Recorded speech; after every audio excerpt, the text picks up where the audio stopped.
Hello everyone.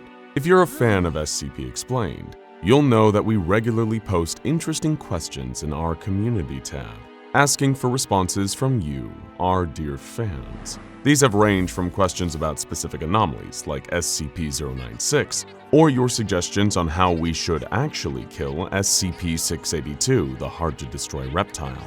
We've even asked you which anomalous powers you'd want to have and posed your questions directly to SCP-343, also known as God, and of course, the terrifying and infamous Scarlet King.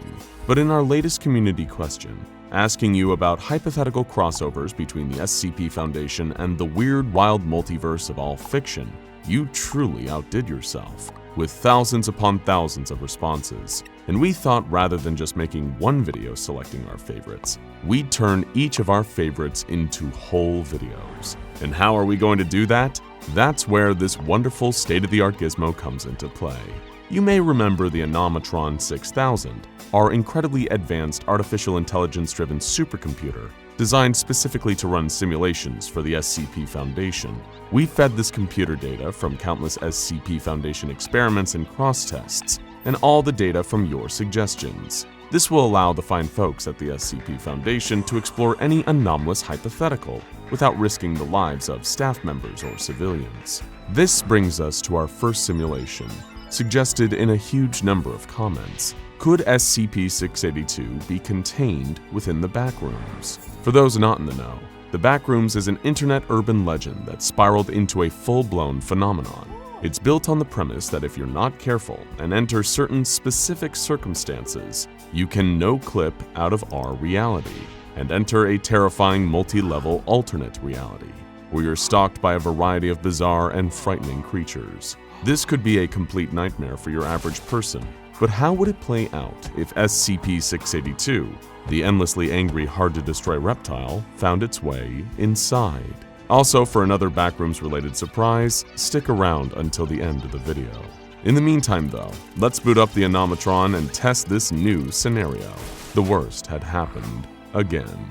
SCP-682 had busted out of containment during a cross-test and started making a beeline for the nearest populated area. Several helicopters containing heavily armed MTF New 7 Hammerdown members were in hot pursuit, attempting to slow the vicious reptile down with targeted sniper fire at its legs. But it seems that these efforts were all for naught. SCP-682 had already reached the defunct industrial district on the edge of a nearby city, and if the beast managed to actually reach a populated area, all hell would break loose. That's when they pulled out the heavy weaponry. Miniguns mounted to the helicopters unleashed a rain of hellfire down onto SCP-682. However, 682 managed to dodge most of the bullets and simply tank the rest. Command authorized the use of heavy ordnance, the helicopter's missile launchers. They'd pick up the pieces afterwards, once SCP-682 was back in containment. However, the reptile had plans of its own.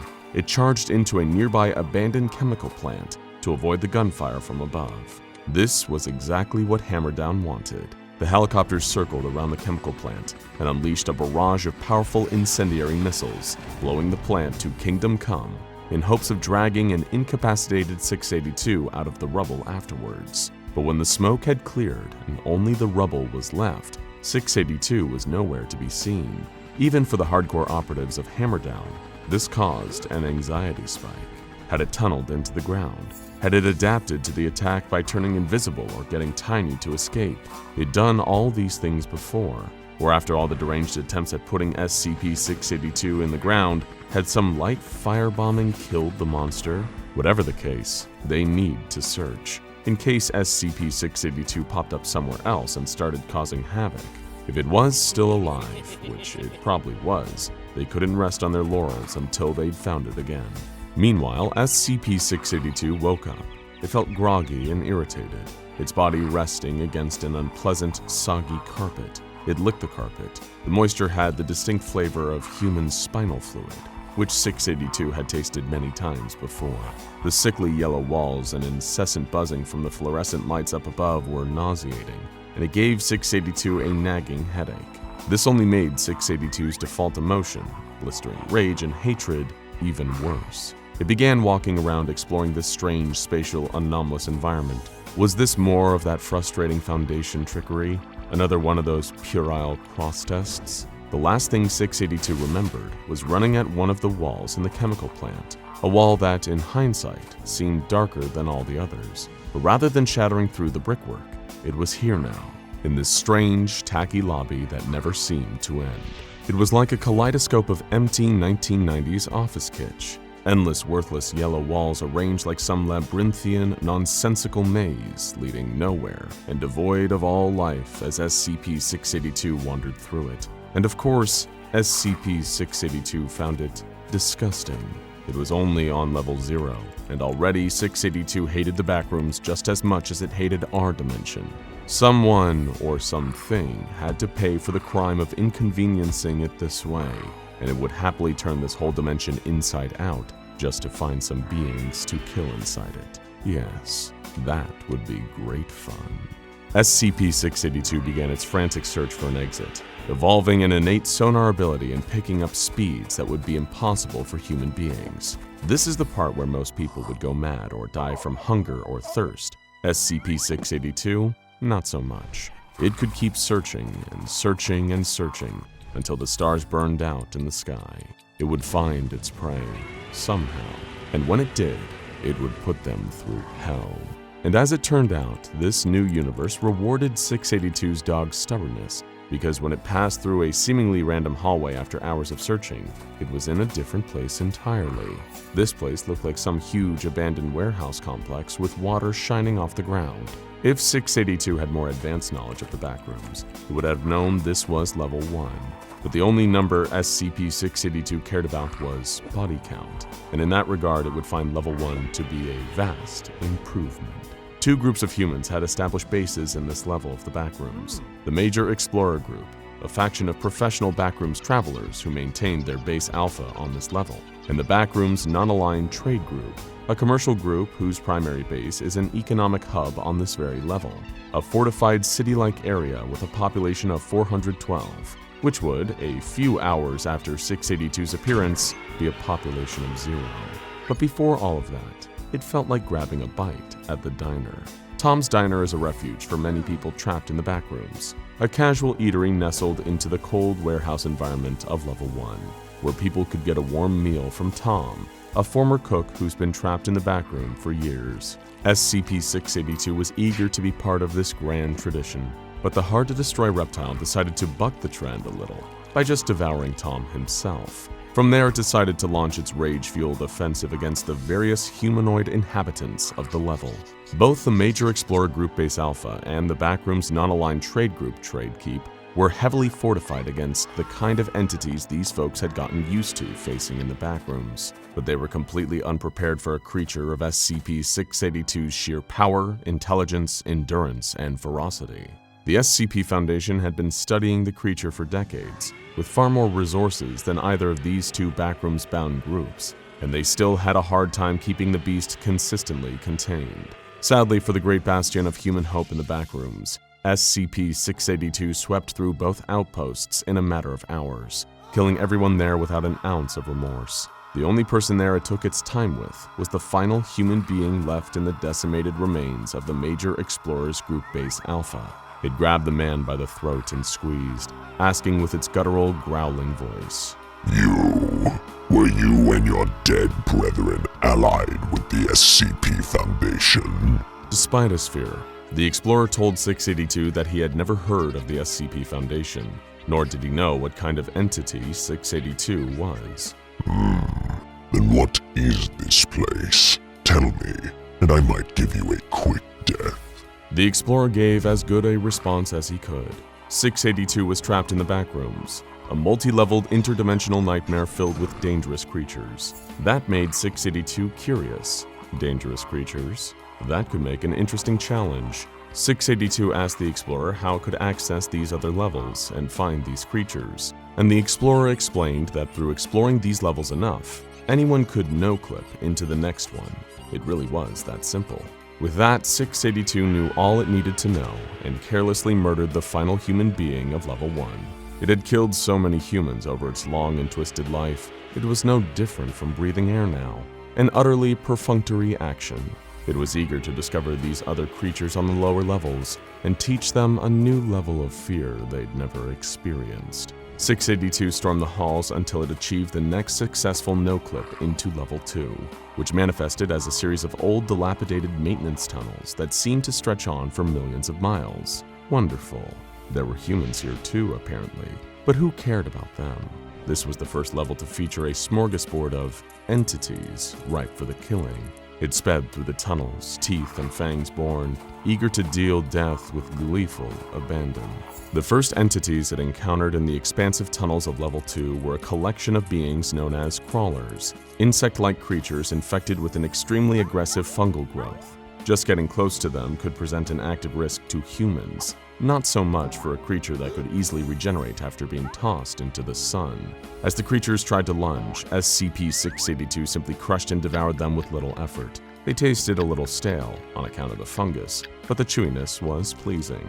Hopefully there would be more challenging foes down in the tunnel than these mere insects, SCP-682 thought to itself, while journeying deeper into the endless network of tunnels. Soon enough, SCP-682 ventured into a section of the tunnel engulfed in total darkness. Its eyes quickly adjusted, developing immaculate night vision. That's when it spotted another creature sharing this little slice of darkness with it. A pair of floating, glowing eyes and almost cartoonish teeth, grinning like some maniacal Looney Tune. This is an entity known as a Smiler, and they're a terrifying threat to any humans venturing through the Backrooms. SCP-682 wasn't impressed. It began a perfect adaptation for the situation. Its body began to glow, emitting incredible levels of both heat and light, carving through the darkness of the tunnel and causing the Smiler to emit a terrible, piercing shriek. The sheer heat of this new ability melted sections of the Level 2 tunnels around SCP-682. When the light finally dimmed down to slightly more reasonable levels, where the Smiler once stood was instead a fizzling black scorch mark. Another creature had painfully bitten the dust, and SCP-682 was starting to have some fun. It took off further down into the tunnels, looking forward to finding its next victim. Sadly for SCP-682, it wouldn't get to kill the next set of victims. A group of 4 child facelings, spooky, faceless little girls who like to cut apart their typical human victims with small objects, were waiting a little further down the pipe. However, when they felt SCP-682 approaching, they almost sensed the power and cruelty of the beast coming towards them. Even being little monsters themselves, game recognized game, and they knew that they needed to get the hell out of there before the monster arrived. They climbed between the pipes on the tunnel walls and skittered off into hiding places deep in the dark. Lucky for them, SCP-682 passed them and just kept going. What would be the point in wasting time on these little morsels when there were apparently so many other creatures to massacre down here?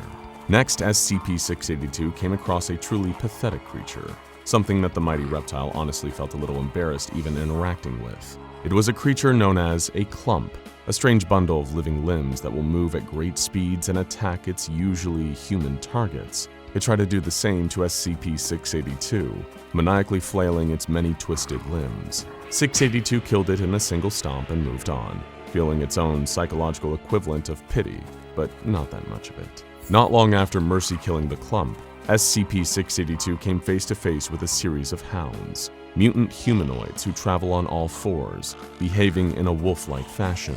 This would, of course, be the stuff of nightmares for your average human being, but would far more likely put a being like the hard-to-destroy reptile to sleep with sheer boredom.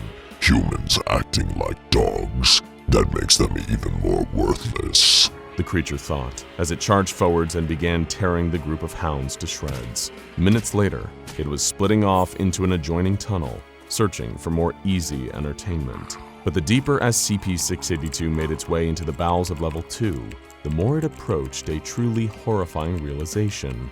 The creatures it was slaughtering here were even more boring than the ones the SCP Foundation ceaselessly threw at it back on its native reality, or at least the reality where they'd contained it. Back in that world, it had faced giant flaming demigods with swords hotter than the sun. It had faced some pale, shrieking monstrosity that didn't seem to die no matter what the reptile threw at it. There was the dark, gooey old man, the immortal warrior from the Black Coffin, and even the all-devouring bunny rabbit. Here it was killing the same wretched selection of beasts again and again, a truly pitiful offering. Was this really the best this world had to offer? Incidentally, the next creature it found was literally known as wretches by the human inhabitants of the Backrooms. They were fleshy, zombie-like creatures that SCP-682 figured the Sarkists back home might enjoy. It couldn't believe that it was thinking fondly of that old place, while it carved the monsters to ribbons with its claws. It missed its old enemies like Dr. Bright, Dr. Clef, and even that irritating yellow blob of snot. The more it tried to take its mind off the old world by killing its way through this ant farm of endless tunnels, the more it found itself waxing nostalgic. For example, there were the plague goblins, impish little creatures with masks like that of a plague doctor. 682 found itself thinking almost fondly about SCP-049, while it listlessly ate the tiny, mischievous creatures, like a depressed person binging an extra-large pack of chips. Even their tiny squeaks as they crunched between the reptile's terrible teeth gave it no joy. What a bleak turn of events this had all turned out to be. As it wandered through the infinite tunnels, killing creatures and even humans as it found them, SCP-682 made a quiet promise to itself. Somehow, some way, it would make its way back to the universe it so recently departed. It would leave the Backrooms, no matter how many levels, a quiet, burning husk, and return to the world of fools and fiends it had taken for granted all this time. A visit to the Backrooms had taught the hard-to-destroy reptile an all-too-human lesson. Sometimes you don't know what you have until it's gone. Sure, the SCP Foundation may have tried to kill it in a new, bizarre, and increasingly sadistic way every single day, but that variety was the spice of life. It would return home someday, it knew that much. But of course, a lot of creatures and people would need to die before then. But if that's what it took, well, so be it. SCP-682 licked its dagger-like fangs and kept crawling. SCP-507, otherwise known as the Reluctant Dimension Hopper, is an anomaly with a rare condition. Don't worry though, it's not contagious, we think. No, this otherwise seemingly ordinary fellow possesses a rather unpredictable anomalous trait. He can travel to other dimensions. That sounds great in theory, right? Who among us wouldn't want to visit alternate universes and see worlds beyond our wildest imaginations? Well, the problem is that SCP-507 can't actually control this ability. It's not something he can do on a whim or by thinking about it. Instead, he is relocated to other universes seemingly at random, which can prove pretty intrusive during an average day in the life of SCP-507. 6 a.m. It was still early, far too early for SCP-507 to be awake. But even while he slept, the Foundation was making sure they had the necessary measures in place to keep him comfortably contained. Or at least until he next disappeared. "Your assignment, Officer Dalton," the security chief said boredly, sliding a file across the desk. "You want me to be the handler for this reluctant dimension hopper?" Dalton replied after she had skimmed through the file in front of her. "Special containment procedures for SCP-507 clearly dictate that an agent must be present with the anomaly whenever he leaves his private quarters," the chief answered with a sigh, having barely sipped his morning coffee. "Just keep an eye on him. Do what he asks as long as the requests don't violate internal security." "Sir, with respect," Dalton cleared her throat, "this feels like a waste of my talents. I'm as combat proficient and well-trained as all other security operatives. Why do you want me playing daycare for someone whose own files refer to him as, quote, sporting no outstanding characteristics? What, you thought we'd hire you and immediately put you in the pen with 682? The security chief scoffed. "Don't look a gift horse in the mouth, officer. This posting is a blessing, believe me. I've given agents just as competent as you tougher posts, and the number of them who died on the job, well, let's just say it makes it easier being up this early in the day." "But sir, I could be doing more." "Trust me, start small. You'll have your hands full with 507. He may not seem like much, but he's slippery," the chief said. "You mean he'll attempt to escape?" Dalton asked. The facility's head of security didn't give an answer. Instead, he dismissed the officer to her posting. Making her way through the corridors towards 507's containment cell, Officer Dalton studied her briefing, reading it through multiple times so she understood her assignment. She was expecting her charge to be unruly, attempting escape at any opportunity. What she had overlooked in her haste was that SCP-507 wasn't intentionally using his dimension-hopping powers to escape. In fact, he couldn't help it. 8 a.m. Eventually growing tired of waiting outside the entrance to the reluctant Dimension Hopper's quarters, Officer Dalton began repeatedly banging her fist against the door. "SCP-507, wake yourself up!" she yelled impatiently. There came the sound of tired groaning from the other side of the door, followed by something person-sized falling over in a daze. Getting to its feet, the source of the noise shuffled closer and opened the door, all while Dalton kept knocking. "It's very loud, you know." SCP-507 groaned, eyes half-lidded, practically still asleep. "I'm your new handler," the officer announced plainly. "Good for you." The Dimension Hopper yawned. "I'm tired of going back to sleep." "Like hell you are," Dalton snapped, striding into the room. "I've been waiting outside for 2 hours. "Look, miss," SCP-507 sighed. "I get the Foundation has to keep an eye on me in case you know." He made a gesture with his hands, jazzily shaking them. "You get the picture," he continued. "But I'm normally in bed for the first half of the day." "First of all," Dalton replied sternly, "I'm an officer in the Foundation.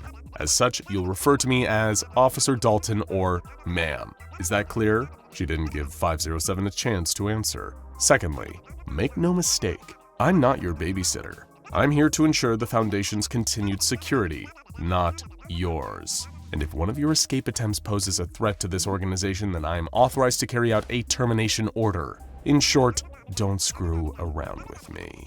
SCP-507 looked sheepish, like a schoolchild who'd just been told off by the principal. "So, am I right in thinking you like to go by nicknames? What do I call you?"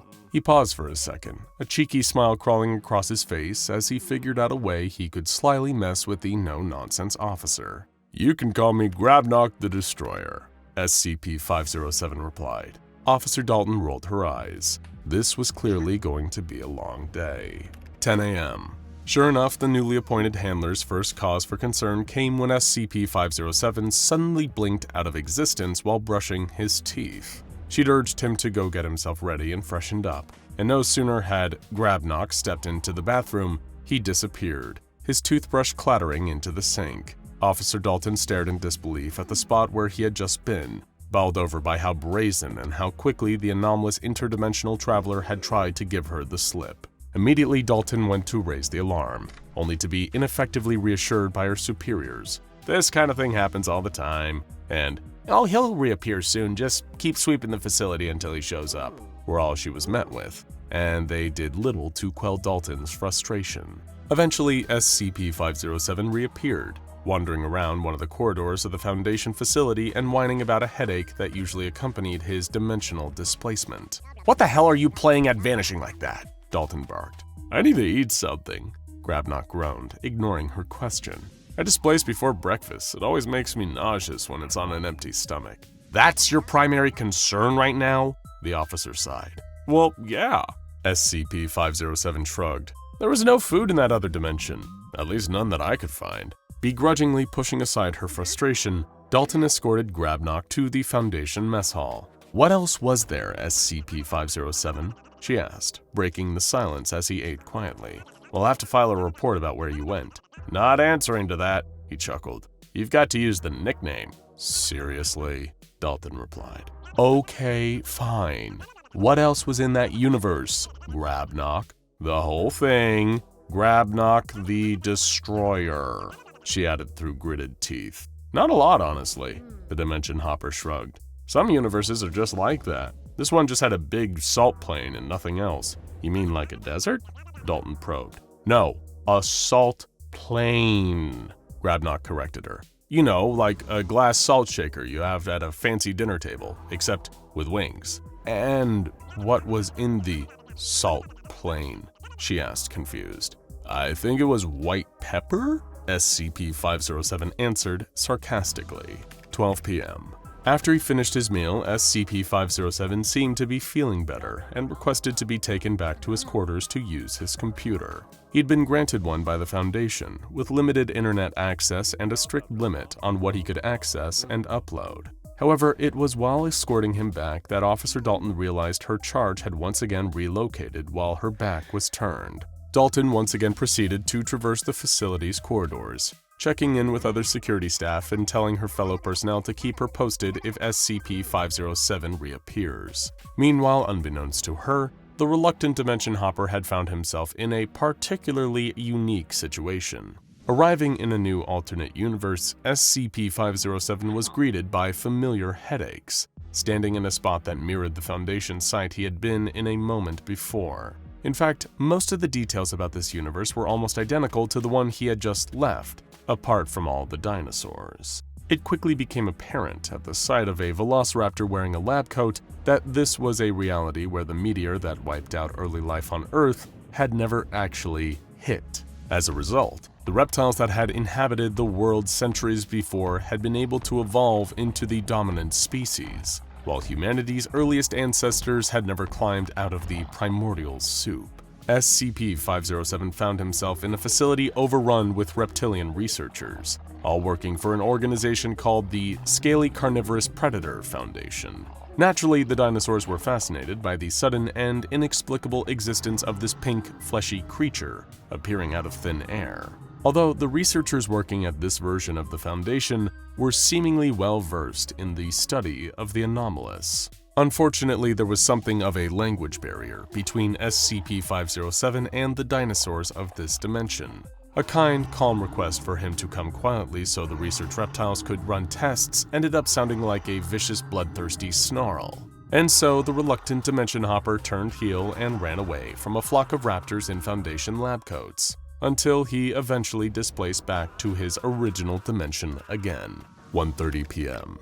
Right, sure they did, 507. Dalton sighed after her charge had reappeared and recounted his story of sentient dinosaurs running an alternate version of the Foundation. And I bet Jeff Goldblum and Laura Dern were both public enemies in this universe too. I wasn't in Jurassic Park, SCP-507 argued, his head splitting. I could have been eaten alive if those raptors had caught up to me. Officer Dalton helped the blonde-haired and green-eyed dimension traveler to his feet and began marching him towards a debriefing room. As part of their continued research into not only SCP-507 but the wider multiverse, the reluctant Dimension Hopper often had to describe his unplanned expeditions after the fact. "Screw that, I almost died," he protested. "I don't want to go and give a debrief, I'll do it later. It's gotta be past lunchtime in this universe, right?" he asked. "You eat after debrief," Dalton insisted. "Nah, I want lunch," SCP-507 retorted. "I need to recharge, I'll go sit with Ferdinand." Reluctantly remembering she'd been told to do whatever the Dimension Hopper asked, Officer Dalton changed course and walked him towards the enlarged containment area housing SCP-082. Ferdinand was genetically an ordinary human being who had grown into a giant through some unknown means. Given that SCP-507 was usually permitted to freely interact with most other relatively harmless anomalies, he had developed something of a friendship with SCP-082. As a result, Grabnock considered his visits to be a vacation of sorts. Despite Ferdinand's grotesque appearance, the giant was actually very friendly, especially towards SCP-507. The creature's body was dense with muscle and fat, heavily scarred, and his face disproportionate to the rest of him. Yet both SCP-082 and SCP-507 seemed to converse jovially and enjoyed each other's company over lunch. That is, until the reluctant Dimension Hopper unceremoniously displaced again, midway through talking to his giant friend about his latest multiversal excursion. SCP-082 turned to Officer Dalton the second Grabnock had vanished and shrugged casually. He does that. 4 p.m. Over the course of the next few hours, at least as the time passed in his home dimension, SCP-507 was relocated into a universe where everyone on Earth was a sentient hot dog. It was a jarring change to adapt to, although not quite as initially frightening as encountering the dinosaurs on his previous outing. The hot dog population were a bit more guarded than the inhabitants of the last universe he'd been to, but after ensuring them that he meant no harm, SCP-507 quickly established a rapport with some of them. The first question he had was whether, like the dinosaurs, these anthropomorphic baseball stand snacks had naturally evolved into the dominant species over time. SCP-507 was surprised to learn that, in actuality, these hot dog creatures had previously been human, until a strange plague had befallen them several 100,000 years prior. Ironically, this had all taken place before their civilization had ever developed the practice of eating sausages in bread. Okay, so let me follow that up with another question, SCP-507 declared. Make it quick, man, I'm late for work, the large talking hot dog replied. So, when you all changed into hot dogs, did you really become sausages then develop bread coats to wear, or are you both? Wait, what do you mean? The hot dog person replied. You know, because technically a hot dog isn't a hot dog until you put it in a bread roll, SCP-507 explained. So, are you all actually sausages, or are you coalesced beings of both sausage and bread? The ensuing political unrest, civil turmoil, and ethical outcry that overtook the hot dog dimension following SCP-507's question made him really glad he displaced back home not long after. He couldn't help feel a little disheartened too. Up until the hot dogs were trying to place him over a giant grill, SCP-507 had actually found he'd been enjoying the time he spent there. Still, he was grateful to be back in a universe populated by actual humans once again. Even if the first one he met upon returning, Officer Dalton, was furious that he'd been gone for so long. 7 p.m. You know, I'm wise to your act, she replied. SCP-507 had just requested dinner, although for some reason pointed out that he wanted to avoid eating hot dogs for a while. What act? He asked. This thing you do, your disappearing act, the officer responded. You're not this bumbling interdimensional traveler. You're just an immature brat, 507. You have to call me Grabnock, the whoever, or Tommy, or Guy, or whatever the hell your name is at this precise moment in time, Dalton snapped angrily, forcing SCP-507 to go silent. You just teleport, that's what you do. You zip out of one place and reappear in the next and give personnel like me the runaround. And it's a hoot, it's just a big joke you can pull on all of us. That would be bad enough if you didn't come back with all these absurd stories on top of it. What's next, huh? A dimension where the Foundation is run by cats? Or a world where everyone is a sentient fart? I don't make it up, SCP-507 replied meekly. The place I end up in are all real. I don't get to pick where I displace to or how weird it is when I get there. No, I said that I figured you out, Dalton retorted. You make up some wild story, these fool yarns you keep spinning to confuse people. Then you can request anything you want. That's your real anomalous trait, Grabnock the Destroyer. You're able to pull the wool over our eyes and use it to garner special privileges. A computer, almost total freedom to roam around the Foundation at will. Food and board, anything you want, you get. There was a long, awkward pause. SCP-507 looked miserable. He was aware that as cruel as she was being, Officer Dalton's anger was born more out of frustration than anything else. He couldn't help his interdimensional displacement disorder. Sure, it had meant the Foundation offered him certain treatments someone might consider to be preferential, but he was still trapped. Not so much by the facility or even the Foundation themselves. Instead, SCP-507 was trapped by his condition, unable to freely choose which universe he stayed in.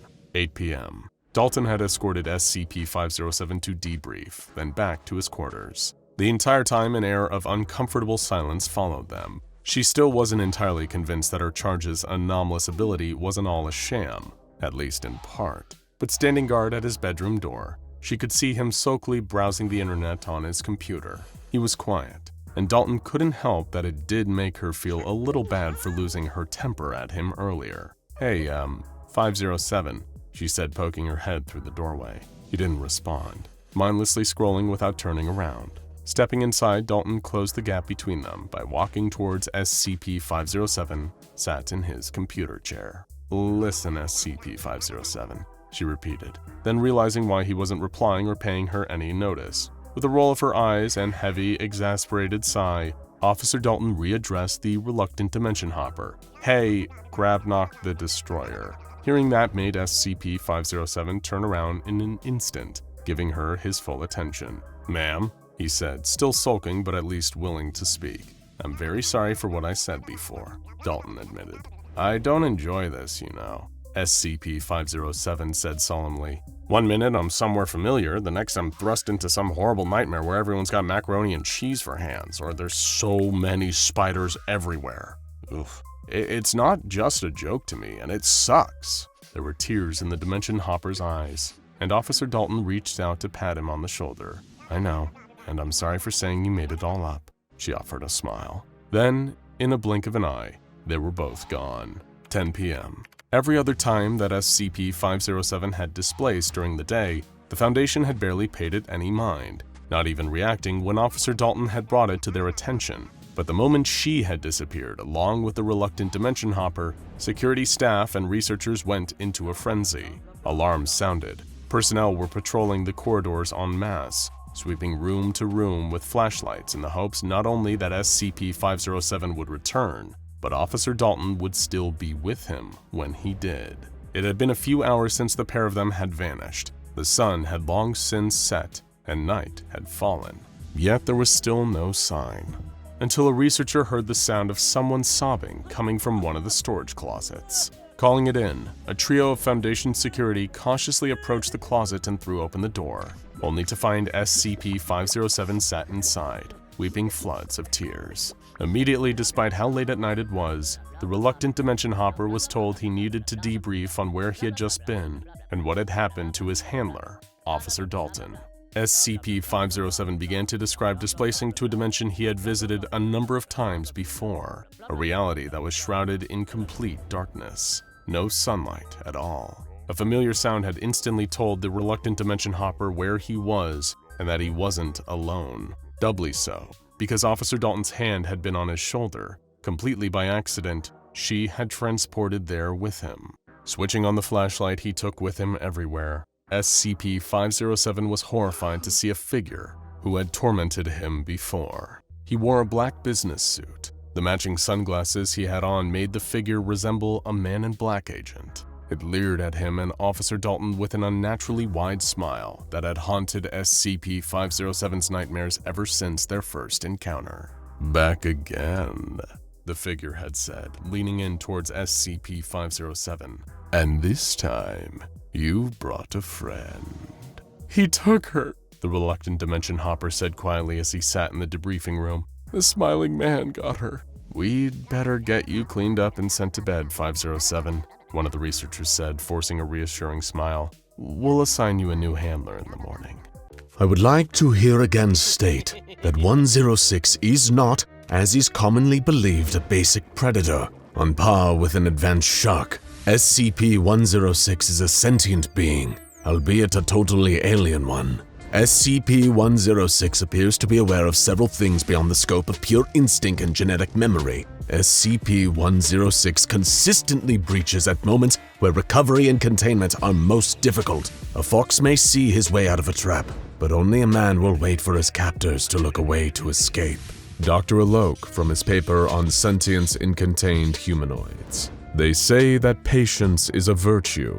If this is true, it's the only virtue that SCP-106 has in spades. The anomaly known as the Old Man had been well behaved for months, sitting cross-legged in the center of his containment chamber, his lipless mouth molded into a slight grin.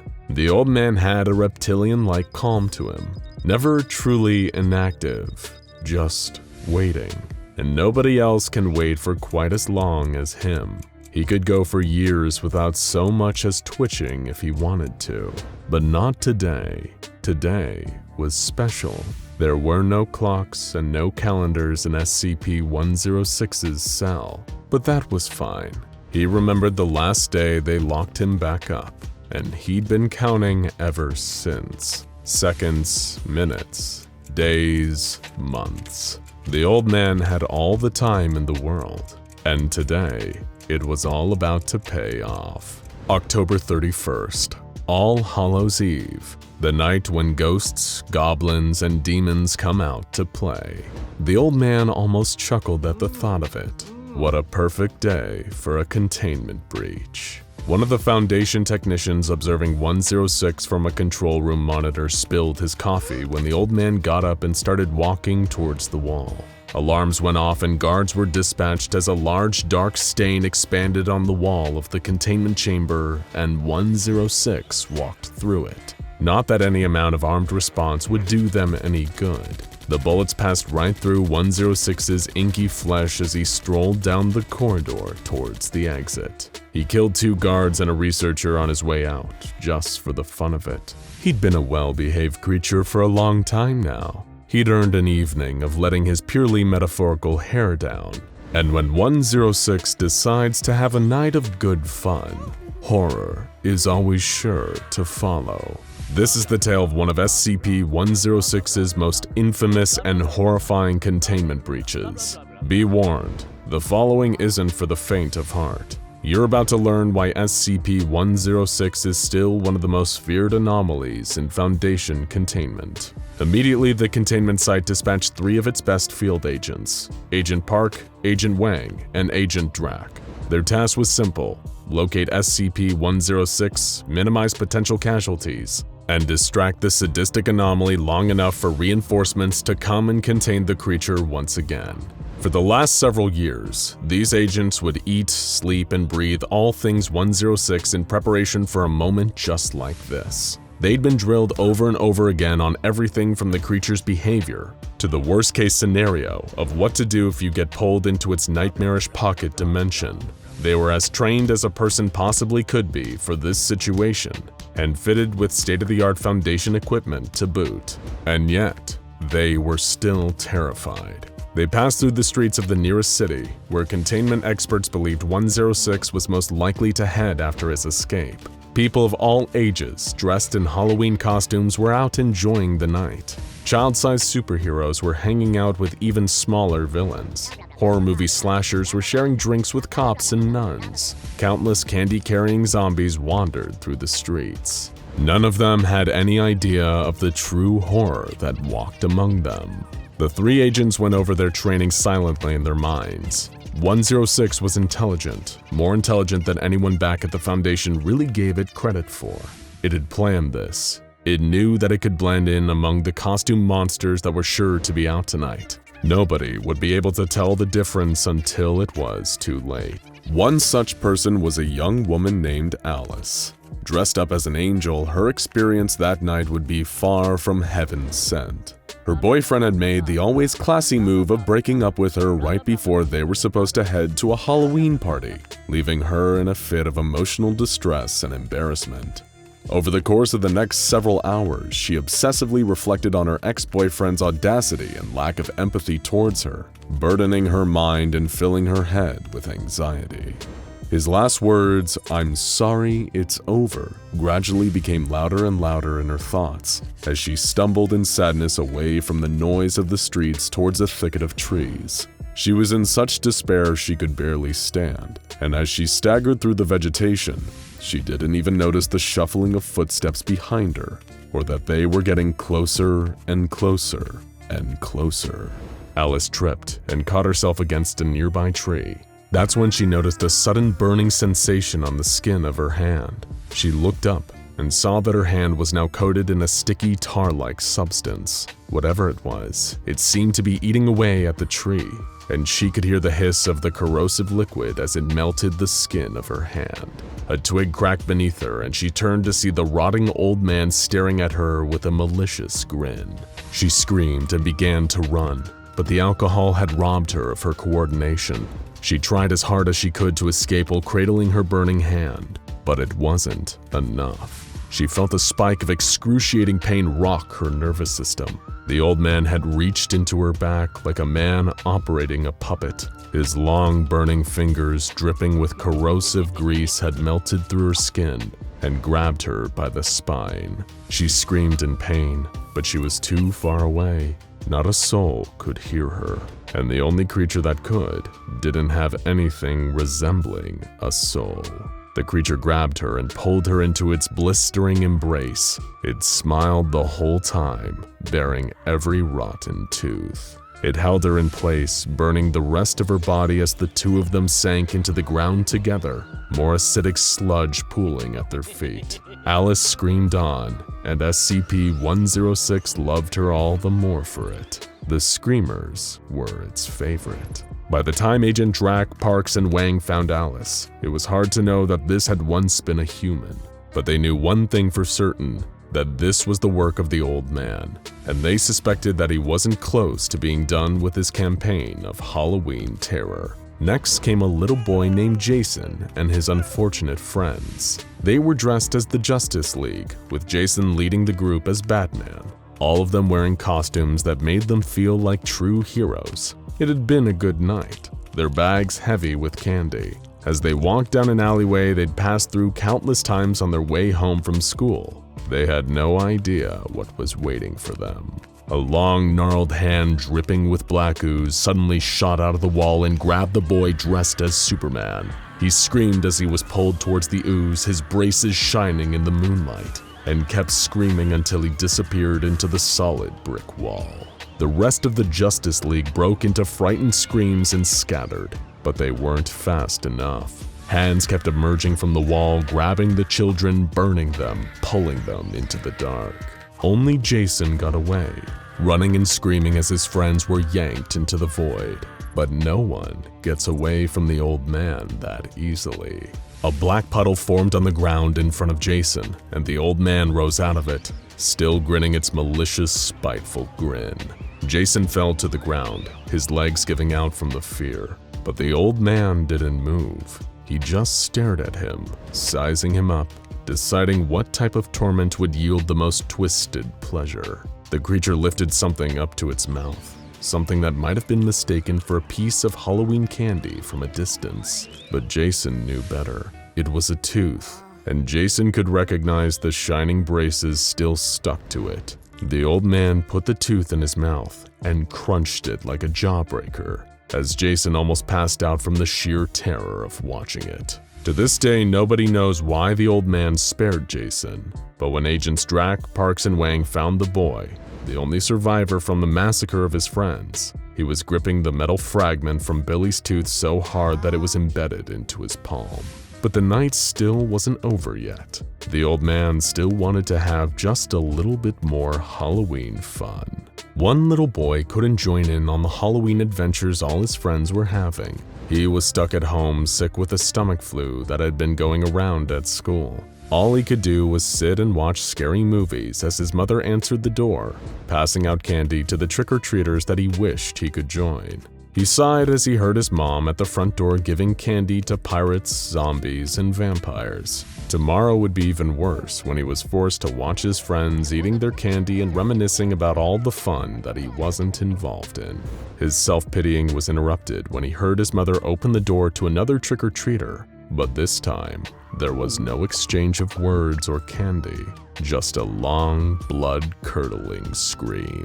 The little boy quickly got up to investigate, his heart pounding in his chest. The sound of his mother's pain kept echoing down the hall as the heavy footsteps of something else approached. It rounded the corner and the little boy saw it in all of its horrifying glory, like something out of one of the old horror movies he had been watching, only worse. It was the rotting old man, dragging his dying mother along with one hand that was stuck right into the flesh of her chest and grabbing her by the ribcage. He screamed and ran upstairs towards the bathroom, the only room in the house with a lock. He could hear the plodding footsteps of the creature following him up the stairs, followed by the sickening sound of what must have been the old man dropping his mother's body. The little boy slammed the bathroom door shut, locked it, and collapsed against the wood. His face was hot and sticky with tears, but at least he was safe for the moment. Surely someone had heard his mother's screams and would come to save him. As he was imagining the police bursting through the front door and gunning down the monster, he heard a hissing sound coming from above him.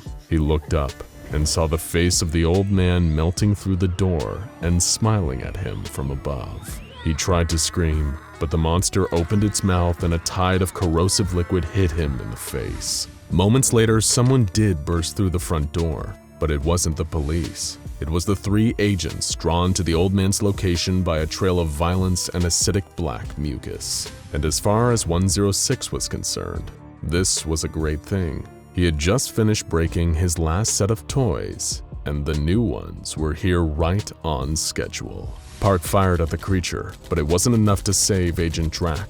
He was standing just a little too close and underestimated how fast the creature could move. Before he knew it, he was being dragged into a messy portal in the wall by an entity that was beyond his darkest nightmares. When he woke up, he was in the one place that anyone who knows about SCP-106 hopes never to find themselves: the Pocket Dimension, that labyrinth of twisting, rotting hallways where the old man has total dominion.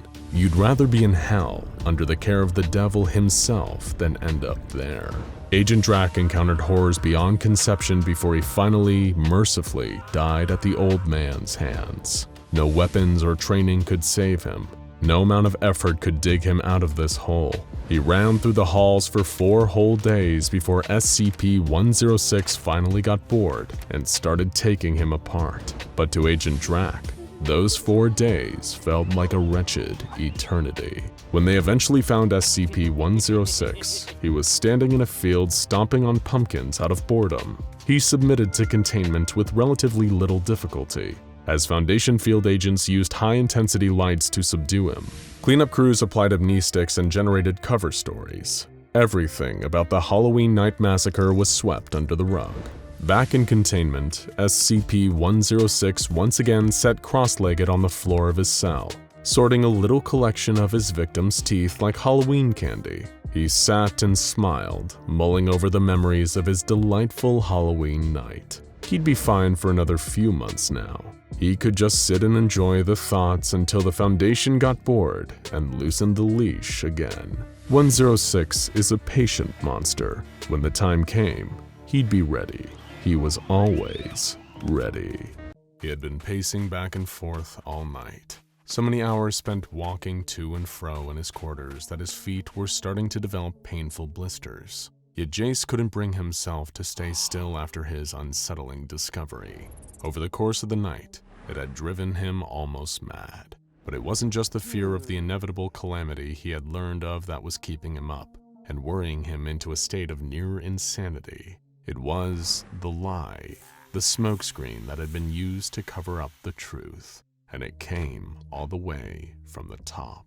Jace Jacoby had been working as a researcher within the SCP Foundation for the better part of a decade. Sure, it wasn't an easy job at the best of times. In fact, it could be dirty, dangerous, and even downright deadly work. But Jace had learned to take comfort in the bigger picture, and it cultivated in him a loyalty for the Foundation and what they stood for. The reassuring knowledge that he was playing but one small part in protecting the world from anomalous threats usually helped him sleep a little easier at night. This was not one of those nights. Completely by accident, the researcher had learned of a terrible truth. He'd seen a lot of horrible things while working at the Foundation, from one horrific, endlessly regenerating omnicidal reptile to a monstrous creature comprised primarily of giant teeth protruding from its body. But what he had uncovered in the depths of the SCP Foundation's own archive terrified him for a whole different reason, because it seemed to undo every good thing Jace and all the other personnel had done in the name of the Foundation. He believed that they were the good guys, that their efforts were to prevent total global destruction.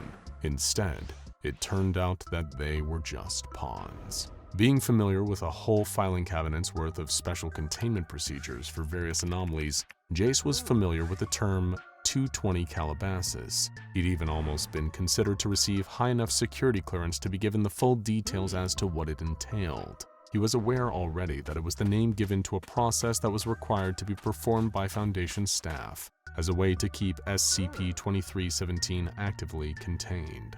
SCP-2317 was a wooden door leading to another dimension, or at least, it appeared to be. After accessing some restricted files, a suppressed secondary level of information hidden underneath the SCP-2317 entry, Jace discovered what was really going on. SCP-2317 was, in part, a door to another world, as its nickname suggested. But that wasn't the whole story. Beyond the door lay a barren salt plain, the only structures visible for miles being 7 identical stone pillars, with ancient symbols carved into their surface. Frequently, a small group of Foundation personnel and security staff would be sent into SCP-2317, each one of them given a specific role to undertake as they performed 220 Calabasas. That process required for active containment was more like an occult ritual, involving holy water, an obsidian-edged knife, chants that invoked ancient powerful gods, and a chicken to act as a live sacrifice. If Jace had just learned those specifics of 220 Calabasas, he wouldn't have realized that the ritual was actually a phony, even a pretty convincing one at that. Buried beneath the pillars was chained something of unspeakable, unknowable power. It had gone by many names, each invoking a particularly nasty sense of trepidation. The Sire of Tyranny, Kural Irbrav, or simply the Devourer of Worlds. The 220 Calabasas ritual was supposedly a way to keep the beast locked below, to strengthen the 7 chains each latching the ancient monstrosity to the pillars above. Except it didn't. It was a smokescreen. The ritual did nothing to keep the shackles of the Devourer intact. There was but one chain remaining, one more tether keeping the ancient beast caged. And over the years, no matter how many times the Foundation performed 220 Calabasas, it was eroding, getting weaker and weaker. It was inevitable. The Devourer of Worlds would one day be free. And yet, that wasn't even the worst part about what Jace had uncovered. What could possibly be worse than learning an eldritch deity intent on unfurling doom couldn't be contained with the one method the Foundation had? Well, it was that the Foundation knew. It had known for a long time that 220 Calabasas was nothing more than a charade, with all the effectiveness of a band-aid over a broken leg. As if that wasn't bad enough, Jace had traced the source of this cover-up right to the very top, to the highest operational level within the SCP Foundation's hierarchy. The O5 Council was responsible. They had known for a long time about the ineffectiveness of 220 Calabasas, and yet hadn't pursued any more permanent solutions to the looming threat posed by SCP-2317 and the Devourer. After a sleepless night, Jace could hold it in no longer. He had to tread carefully. Given how far up the chain this conspiracy went, it was hard to know who to trust. Something had to be done, that much was clear to him, whether that involved sealing or outright destroying SCP-2317. But if those tasked with overseeing the entire Foundation were in on this cover-up, then Jace had to be extremely careful about who he went to for help. There was only one person he was certain he could rely on, and share his findings with in secrecy. Senior researcher Ellis had long been a good friend of Jace's. In fact, he'd even go so far as to say Ellis was his only real friend within the Foundation. The more experienced member of personnel had practically mentored Jacoby from his earliest days as an SCP researcher. Ellis had helped him get to grips with certain difficult containment procedures, and even taken the fall for Jace after some of his early mistakes nearly caused a containment breach. Researcher Ellis's seniority meant he only got away with a metaphorical slap on the wrist. But most crucially for Jace right now, Ellis wasn't a high enough rank to be even close to any of the upper echelon Foundation doctors, like Dr. Bright or Dr. Gears. Nor was he senior enough to have any direct dealings with the O5 Council. If there was anyone working at the Foundation that Jace could possibly confide in about his findings regarding the truth behind SCP-2317 and 220 Calabasas, it was Ellis. And maybe, between them, the pair could put their heads together and avert the catastrophe of the Devourer's inevitable escape. Jace was nervously pacing back and forth while Ellis's eyes were glued to the terminal in his quarters. He had shown him a saved copy of the full archive entry on SCP-2317, detailing everything. Not just the steps required to perform 220 Calabasas, but the additional information about the ritual not working, and that the O5 Council knew it. After a long, painful wait for researcher Ellis to scan through the entire file, he leaned back from the terminal screen and sighed. "Well, this is hardly ideal," he stated matter-of-factly. "Hardly ideal?" Jace echoed, his fear of what all this meant manifesting itself as a frustrated outburst. "I think you might be underestimating it a little there, Ellis. This isn't just some mild inconvenience we've now got to live with. We're talking about the end of the world as we know it, XK class. And on top of that, the Council knows it's coming and are doing nothing about it. Instead, they're making these high-clearance personnel go and pointlessly slaughter chickens and recite meaningless prayers about 7 seals, 7 rings, 7 thrones for the Scarlet King." "Jacoby, calm down," Ellis replied sternly. "Let's talk about this rationally. For all we know, this file here could be a part of SCP-2317's containment procedures." "That's what I'm saying. The procedure is ineffective," he argued. "Let me finish," the senior researcher responded calmly. "We know of dozens of other anomalies that employ infohazardous or mimetic effects, and sometimes it's not uncommon for entities of such nature, with capabilities to infect information itself, to be combated via the use of deliberate, necessary misinformation. This file might not even be an accurate description of SCP-2317. It could easily be a method for containing something else." "No, that doesn't..." Jace paused, holding his forehead. Sorry, all of this is giving me a headache. Could I trouble you for some water? Oh, of course, Ellis answered. He got up from his seat and filled a plastic cup from a cooler in his quarters. While his back was turned, Jacoby didn't see Ellis slip something into the water. Thanks, Ellis, Jace said as he gulped down the whole cup.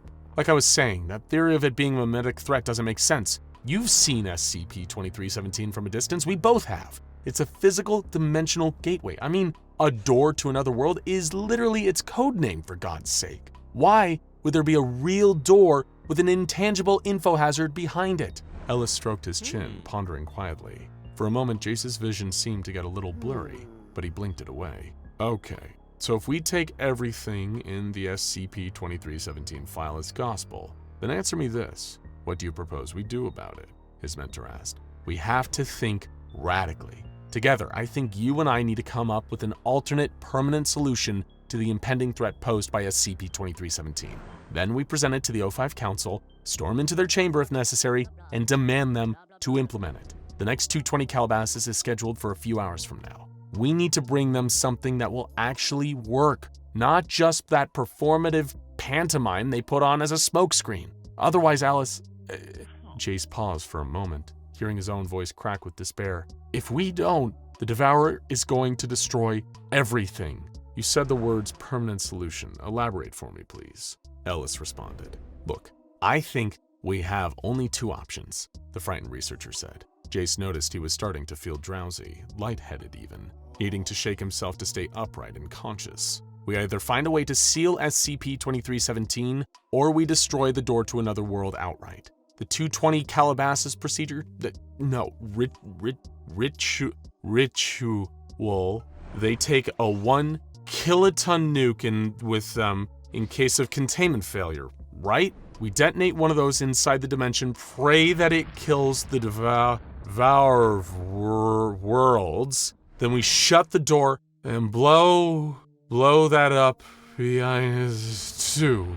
Suddenly Jace's legs gave out underneath him, like they couldn't support his body weight anymore. He landed on the floor with a thud, while Ellis loomed over him with a sympathetic look on his lined face. He drugged me? Jace barely managed to get the question out. I'm sorry, Jacoby, Ellis sighed. Believe me when I say I would have preferred to talk you out of these seditious thoughts. But duty to the Foundation comes first. You understand. The door opened, the heavy clomping of boots against the floor. Jace could barely turn to see the squad of security guards entering the room. They lifted his body up off the ground, getting limper by the second, and began dragging him out by his arms. With all his waning strength, he kicked and thrashed his legs as they trailed beneath him. Being taken away by the guards, Jace yelled for his mentor's help. He kept trying until his voice became slurred, imperceptible sounds, not even words anymore. The world around him started sinking into darkness, as whatever he'd been dosed with took full effect.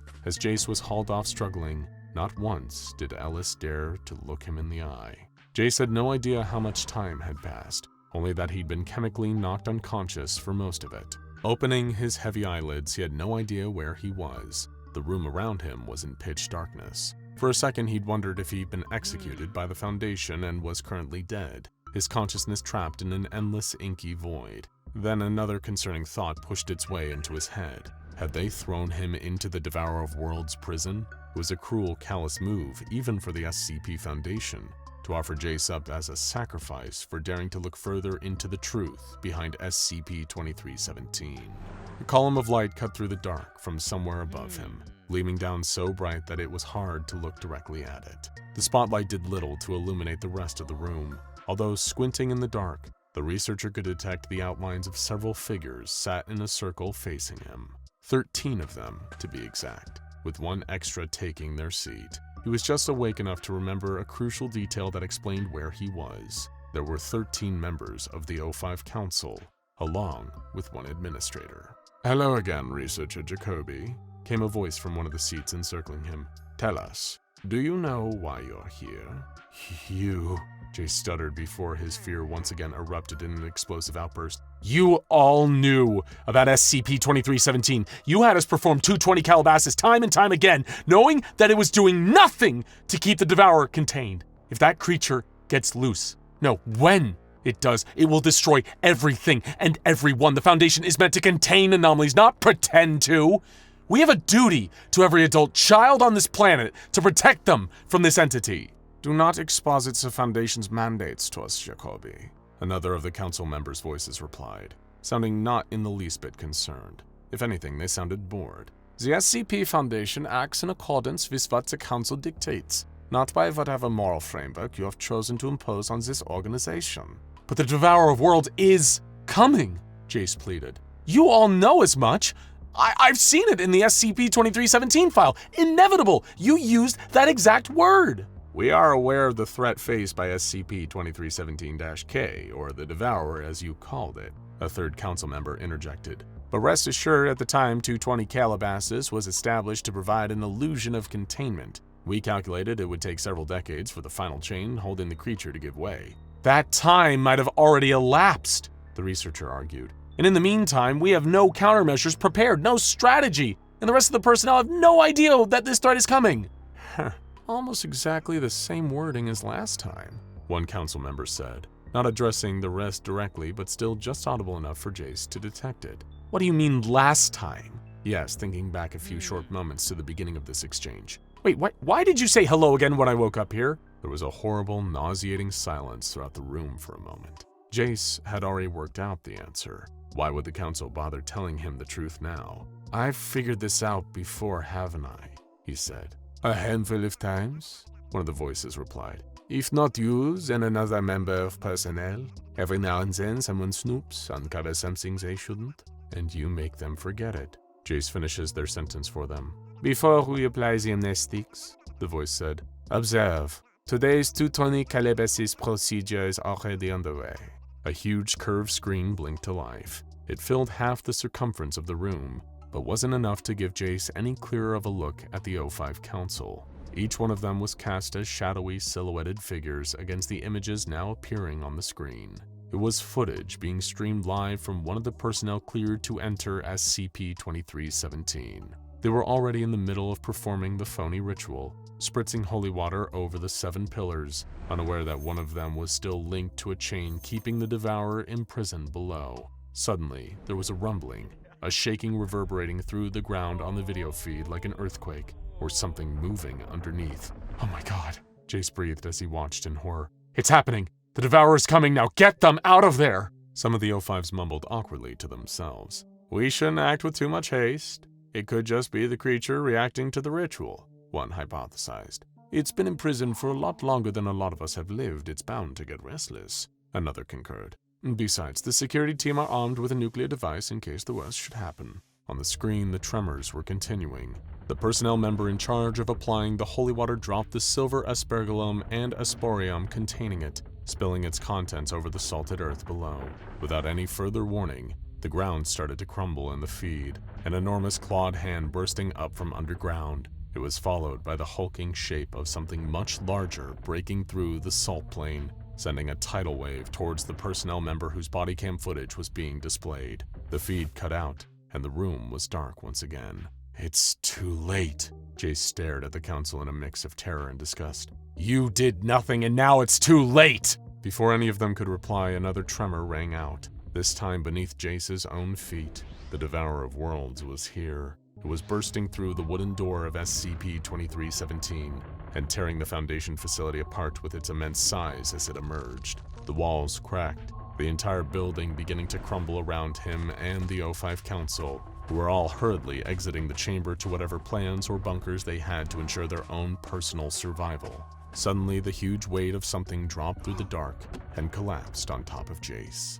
Standing up amongst the wreckage of the obliterated building, the Devourer of Worlds drew itself up to its full height. It was an impossibly large creature, humanoid and obese. Its entire body was covered head to toe in thick, armored scales, with horns atop its jawless head. From one of them hung the final chain, a withered shackle no longer keeping the monster held within its underground prison. The 7 chains had all failed. The ritual, 220 Calabasas, had failed. In fact, it never worked in the first place. Far below, his arms pinned painfully under a heavy slab of concrete, Jace stared up at the towering form of the Devourer. He had felt scared as the building came down around him, and even now, there was a lingering fear of his own death. But there was something else there too, a sense of feeling oddly relieved, not necessarily glad to be right about the impending doom, or even pleased to know this ancient trap deity was about to destroy the whole planet. But at least the Devourer of Worlds was honest, he thought. There was no subterfuge, no rituals acting as a smokescreen, no more lies. Just an honest simplicity of a creature whose only goal was to bring an end to everything. As Jace watched, the Devourer raised its hands up, reaching the highest pinnacle of the sky, then brought them straight back down to Earth. It plunged both deep into the skin of the world, deep enough to crack the very surface open. Mantle and magma were spewing everywhere, like blood from the gaping wounds it left in the planet. Jace Jacoby closed his eyes as the ground beneath where he lay trapped ripped open, plummeting him into the dark. D-Class personnel are the cogs that keep the machinery of the SCP Foundation running smoothly. Unfortunately, things are rarely very smooth for the personnel themselves. There's a reason that common knowledge basically states that D stands for disposable. The lab rats of the SCP Foundation. D-Class is a role that no one in their right mind wants to play. But what if you didn't have a choice? What if somehow, whether through a shift in time and space, or being accused of a crime you didn't commit, you found yourself transported to a cell at an SCP Foundation site? Once there, you quickly realize how dire your situation is. But there's hope. Maybe. You overhear your fellow inmates whispering about other prisoners who managed to escape. Could you use your knowledge of the SCP Foundation to find your way back to freedom? We posed this scenario and question to the amazing fans of SCP Explained, and you told us about all the ways you would try to escape from the SCP Foundation before your inevitable termination, or worse, transmutation. So let's get right to it and see who would make it out and who would wind up in SCP-682's stomach.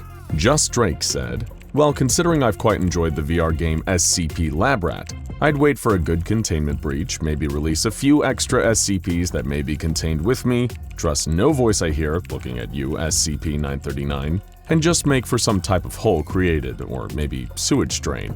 I've never beaten the game, truthfully, but it'd be an adventure.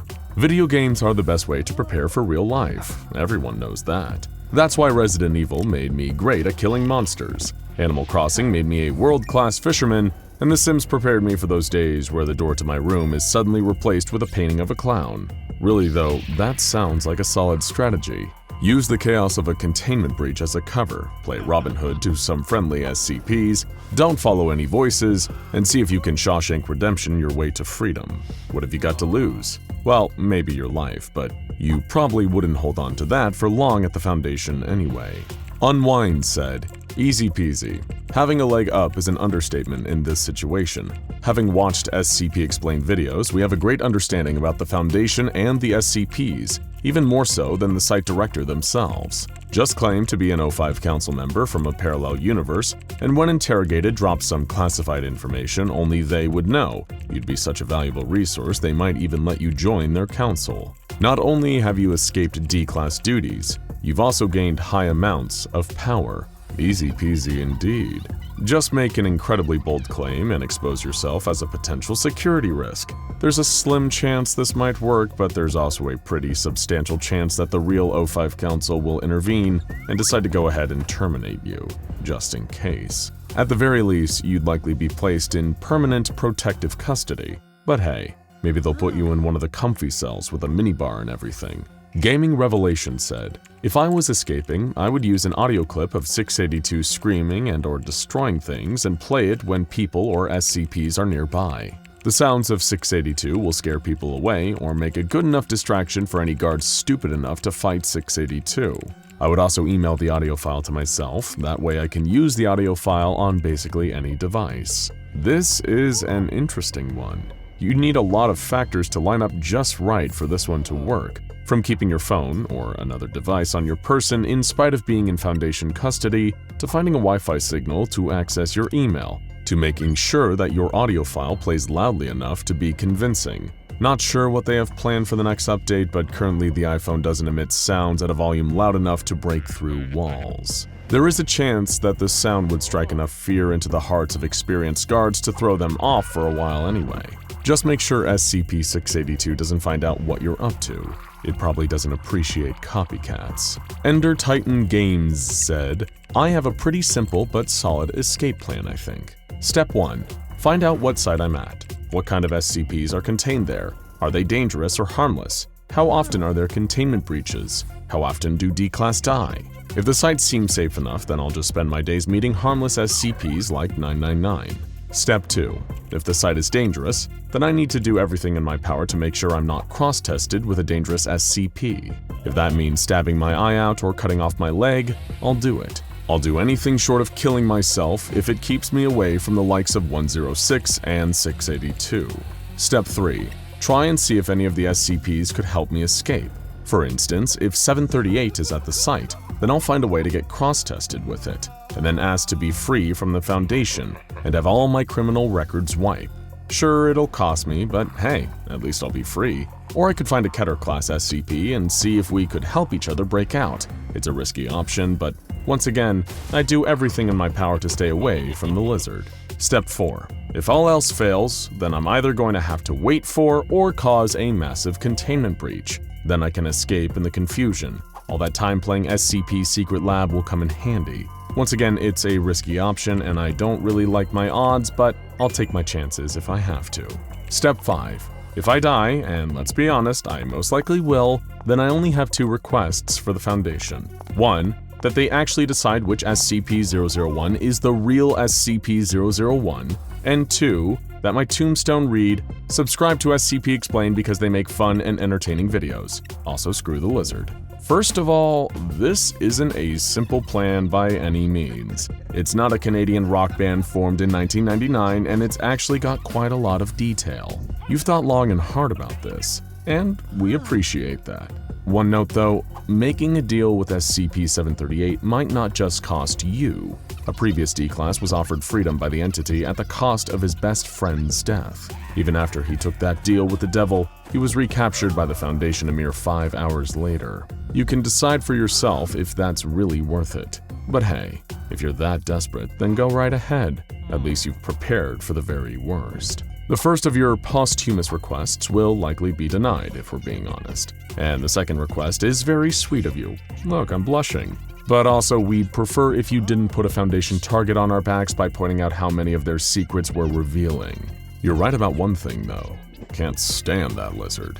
Juan Torres said, we're going to need a teddy bear, an aluminum-coated box, a chair and a desk, an intact human nervous system, a dart gun, and lawn mulch. Wait, don't stop there. You're just gonna give us a list of ingredients and not finish the recipe? I already went out and bought all that stuff, and the nervous system won't stay fresh forever.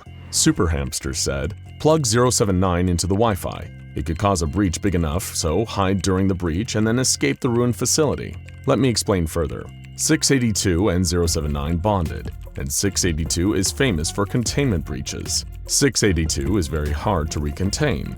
So if you help 079, he'll help 682, which will help you. Also, many other dangerous SCPs will be breached. Now this is thinking big. Sure, you'll be exposing the entirety of the World Wide Web to an aggressive, unpredictable, and downright rude artificial intelligence, but you'll probably be able to escape back into the world. Who knows how much of the world will actually be left after you've unleashed 079, 682, and a whole host of other dangerous anomalies, but the remaining rubble will be your oyster. Creature Savage said, assuming I'm at a site with an intelligent SCP that's known for escapes, such as 682, I'd offer it a chance at freedom if it helped me escape, and we'd both take off for the infinite IKEA. Of course, I could also offer Ferdinand the Cannibal my services as a jester for his protection all the way to and through the infinite IKEA. Ferdinand the Cannibal. Now you're talking. If you manage to team up with that gargantuan gentleman, he could definitely be a big help. Just make sure he stays well fed, or your new friend is going to start wondering how you taste with fava beans and a nice Chianti. Otherwise though, he'd love to have someone listen to his stories and take the high part during his favorite songs. Once you're free though, why not shoot for the stars? No need to fend off the murderous staff of the infinite IKEA, just go to a regular IKEA and get a new couch and some meatballs. No monsters necessary. Delay Animation said, before escaping, there are multiple problems to overcome. You have to know the layout, guards, patrol paths, camera placement, which key cards you need, which opportunities are best to escape. And once you manage to find all of that out and escape the outside, you're still not done. Depending on if you were in a site or area, the bare wilderness surrounding a site would be enough to wreak havoc on you, not to mention the watchtowers and outside patrols. If you were in an area, the Foundation would most likely have agents in the town surrounding the area. In conclusion, it is not possible to escape the Foundation's grasp. The only way to not wind up as a Class D is to not do anything to become a Class D. You know what they say, the best defense is a good offense. An ounce of prevention is worth a pound of cure. However, there's not much offense or prevention you can do when a temporal anomaly thrusts you into a parallel universe and plops you down right in the middle of a D-class cell. So even if you keep your hands clean your entire life, you might just find yourself in the custody of the SCP Foundation anyway. It's a nice idea to think that just making all the right choices will prevent you from being falsely imprisoned by a secret organization, but sadly life and wormholes just don't work like that. Zagham Shabazz Karim said, "The best thing to do is to make allies. First of all, you need to get as many D-class personnel on your side as possible. Ask them what duties they are on and use your information to help them. Also, use them to find out what your duties are going to be, as they will have connections. You need to stay on the down low, as if you're found out, you'll be experimented on or worse. But you don't only want to make allies with the D-class. Armed with the knowledge from SCP Explained, you are able to guess or approximate which facility you are at, what SCPs might be there, and who the staff are. With that knowledge, you can approach some of the kinder staff and build your relationship.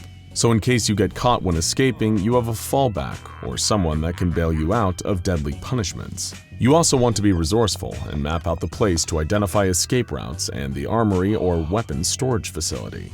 Next, you want to form better relationships with some of the SCPs. Before terminations roll around, you want to arrange a day that the D-class personnel help some SCPs out of containment. Most non-deadly ones, as you don't want to make an enemy out of the SCP Foundation, but enough to distract the guarding personnel. Also, with your close contact with facility members, you have a better chance at stealing credentials or passes to allow yourself through doors and escape. But that isn't all. There actually might be some SCPs on site that will make escaping easier, and your goal should not just be your own escape, but escaping with as many D-class personnel as possible. You want to equip them with passes. All of them should know only one specific escape routes, which they themselves or a few others are going, so that even if they are caught, the others will not be found out. And you want a few of them to escape before everyone else and cause a ruckus outside, making it look like the whole group has escaped, sending guards behind them. They'll need access to a vehicle, so that needs to be secured from one of the staff, which could be captured during the escape and used for a way out, or you could steal their keys earlier, depending on the situation. You, yourself, and a few others head to the armory to secure weapons, not only to escape, but to protect yourself from SCPs in the future. Then you need to secure vehicles for the group, which you will need to put distance between the facility and your group and stay away from other nearby facilities. You'll need to stop at a certain point and go to the nearest hospital to check for body implants or anything that can be used to track you, changing clothes and continuing on by foot. At this point, your group can choose to separate, live collectively, and stay alert of the Foundation, or join another organization. This is probably the longest response we received. We just had to include it to applaud the dedication and thought at play here, as well as the selflessness. You're not just planning for your own rescue. No, that's too small time for Zagham. You're planning to liberate every D-class you can, and potentially start your own brand new society together. Make sure you have a nice talk with them about the rules for your new community, such as absolutely no stabbing your neighbors, and enjoy all the great trauma-free barbecues that follow. Plot Armor said, "I would either attempt to cause a containment breach or steal an anomaly like SCP-268. Still, first I would draw thaumaturgic symbols all over my body and clothes, like Kalfistan Isle, which will make me resistant to physical damage that will help me survive a containment breach." Bringing thaumaturgy into the equation is a brilliant move. You'd likely be the only D-class on site with any knowledge of that work or the symbols. You'll have to act fast though, and work your magic before the Foundation figures out what you're up to. If you don't, they'll likely wipe your memory with amnestics or just terminate you on the spot. The trickiest part of this plan is probably finding something to write with. You can't exactly ask to borrow a pen, but between those and the hat, you could probably slip out unnoticed and unscathed. Jacob Audi said, I just do my best to find Mr. Peanut so I could die relatively quickly or painlessly. Why would that kill you? Are you allergic? Just kidding, we know you're talking about SCP-173. As bleak of an answer as this is, we have to commend your honesty and self-awareness it takes to look at the dangers of trying to escape the SCP Foundation and simply saying, no, I'd rather not. Just another person on the internet said, well, taken with someone who has a very short attention span and who is a procrastinator with ADHD, I could request a test with Miss J to see how it would affect someone like me. Then I could escape and live the rest of my life in peace and solidarity.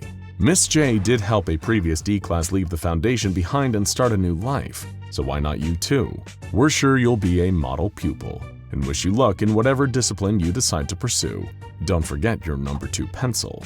Milo Knight said, SCP-6113 is a pretty surefire way to get out. Assuming you meet the criteria, you can suddenly have a different name and appearance, and you won't really be on any Foundation records. Use that to plead your case. Just pray you don't get terminated. This would be a pretty drastic choice, and you'd probably have to double down on the whole new life thing since none of your loved ones will recognize you. Or you can just tell them you got extreme reconstructive surgery, I guess. But it's better to be alive in a new body than dead in your usual one. As long as you're able to avoid detection following your transformation and make sure they don't catch you on the security tapes, this might just work. Zadanor0203 said, I mean, you can't. Yes, you'll survive until the monthly termination, but with how fortified these sites are, unless you can get lucky with a containment breach or are able to gain access to the sewer system, you're not escaping.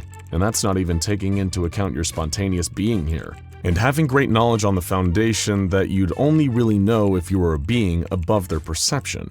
So on top of that, there's also the potential of you being terminated for knowing too much, or being contained as a new SCP. Hey now, we didn't say reply with the best way to bum us out. Really though, we see all of your hyper-realistic commenters, and we get it, really. But in a world filled with killer statues and friendly slime monsters, anything is possible. Sure, most of the D-Class that wind up behind Foundation walls wind up dead, but you could be the 1 in a million who makes it out. Dare to dream. Matt's Magic said, easy. I simply say, whoever shoots me or harms me is a rotten egg, and then walk out unharmed, due to the fact the guards are in fact people, not eggs. That's it. You've cracked the code. Unless the SCP Foundation starts hiring eggs as guards or creates some sort of unholy human-egg hybrid to staff their halls, we're looking at you. Humans refuted. Their days of keeping D-Class prisoners are over. Thank you for participating in yet another weird, wild community response video from SCP Explained. What's your favorite escape attempt? Anything we missed? Let us know down in the comments. And if you want the chance to be featured in the next one, keep an eye on our community tab for the next question. And in the meantime, get back in your cells. Imagine knowing that there's a monster right under your nose. Imagine knowing that this monster is capable of killing any human being on Earth, and all because they simply saw a photograph of its face. When this monster is on the warpath, literally nothing can stop it. No weapon that human beings have invented is capable of even slowing it down. Imagine knowing, in the age of mass media, of clicks and shares, of 24-hour news, smartphones, and limitless social media connecting billions across the globe, that one stray picture of this monster leaked in the wrong place could cause the end of the world as we know it. And this fateful, terrifying day could come at any time. Congratulations, you now know how it feels to be Dr. Dan, the hot-headed lead SCP Foundation researcher on the SCP-096 case. The anomaly itself requires no real introduction. The infamous mass-murdering Shy Guy has haunted the nightmares of Foundation experts for years, but nobody is more haunted by this thing than Dr. Dan himself. For over a decade now, he has firmly believed that there's one solution to the 096 problem: termination with extreme prejudice. In his eyes, to think that 096 is ever truly contained is an illusion. They could never be sure of how many pictures of it are out there, floating around just waiting to be seen, like a time bomb waiting to go off. The resources spent containing it and cleaning up after its rampages, he would often argue, would be better spent instead figuring out how to finally kill it. But seeing as we're talking about the SCP Foundation here, not the Global Occult Coalition, the O5 Council didn't see it quite the same way. They constantly overturned Dr. Dan's termination requests, leaving the paranoid researcher more furious with each rejection. He tried to warn them again and again and again. Don't you see? It's like a stick of dynamite, and the fuse is already lit. If you don't let me put it out before it's too late, there won't even be anyone left to pick up the pieces. But his pleas fell on deaf ears. Until, of course, Incident 096-1-A. A dark and bloody day still looked back on with shame and horror by even the most hardened members of Foundation staff. It was the day that SCP-096 gave everyone a taste of the mass carnage it was truly capable of. Dr. Dan wasn't even there when Containment was first breached. He was off on an expedition in the snowy mountains where 096 was first found, trying to discover clues to its true origin. Dr. Dan's second-in-command, Dr. Alexei, was also lucky enough to be outside of the containment area when the Shy Guy escaped. According to interviews he gave at debriefing tribunals, he was in the break room, treating himself to a warm cup of joe. All the other personnel assigned to 096's containment and research were near its containment chamber, a giant cube made of reinforced metal, observing a live feed of data being collected from the cube's interior. As usual, sensors indicated that 096 was pacing within. For obvious reasons, the Foundation doesn't maintain any kind of live visual surveillance on 096. It wouldn't be worth the risk. But what seemed like an otherwise quiet day suddenly took a turn for the insane. The monitors began displaying terrifying data, indicating an imminent containment breach as the wails of the creature within the cube echoed out through its metal walls. Some tried to run. Others did all they could to engage emergency procedures, while guards armed with heavy weaponry rushed into the room. They all knew in their hearts that it wouldn't save them, but what else could they do? A huge dent bulged out from the side of the cube, then another, before the metal was torn open like tissue paper as the furious hands of the Shy Guy began clawing their way through it. Secondary layers of protection were deployed, but they didn't help. 096 just kept ripping through all the barriers. As everyone in attendance knew, once it was in its rage state, nothing could stop it. Literally nothing. The guards attempted to fire on the anomaly, but their bullets did no good. As the creature burst free, most of the people in the room had at least momentary visual contact with its face. In response, Code Lima was declared, and the entire chamber was flooded with a fast-acting nerve gas, killing everyone.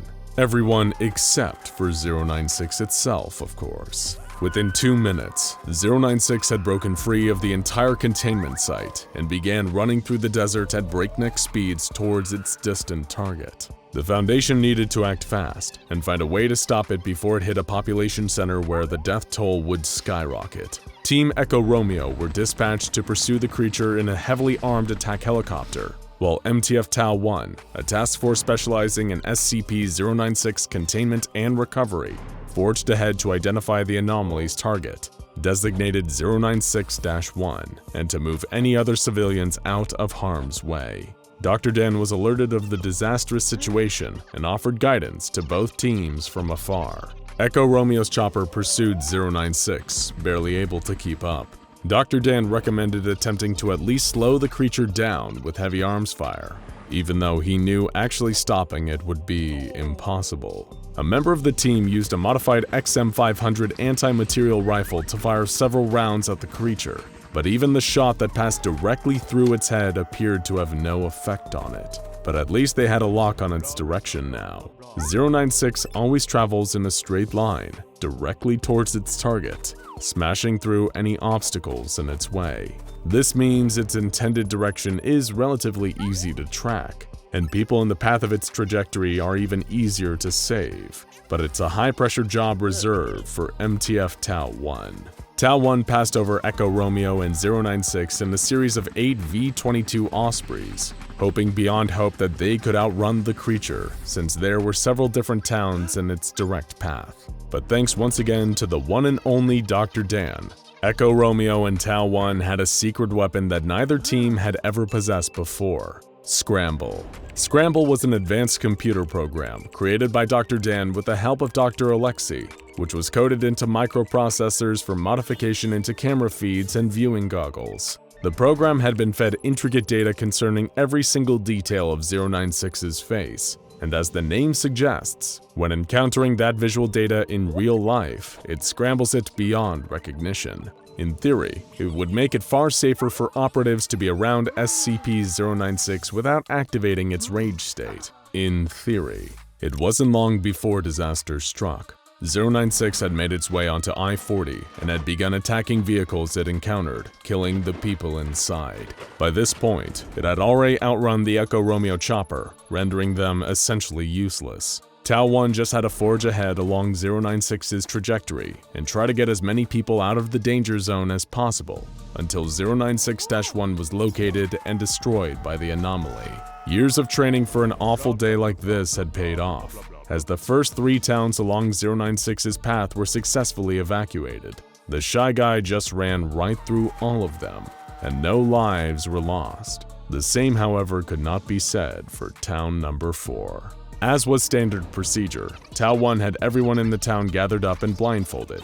The entire team in attendance had modified night vision goggles with Scramble microprocessors, so in theory, they were better off than most from 096 if things went south. The Tau 1 members tried in vain to keep everybody in line. They were threatening to shoot anyone who dared to remove their blindfold when 096 finally appeared. It tripped during its approach, rolling and shattering through several houses. Chaos erupted.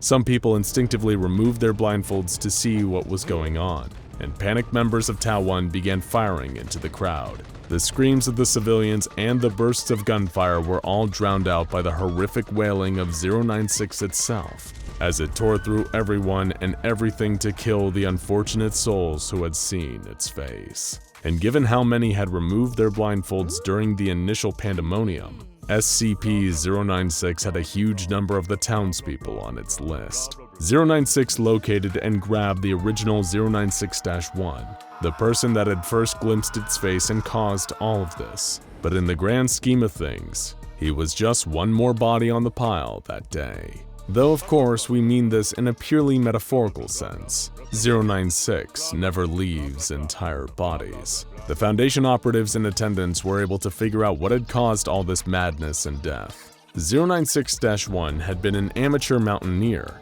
and spent his vacations hiking around any mountain ranges he could gain access to, including the mountain range that 096 had been inhabiting prior to its initial capture and containment. But he hadn't actually seen 096 on that fateful trip, which had been taken over a decade ago. But in a photograph taken that day of himself, standing on a picturesque mountainside, 096 made a cameo.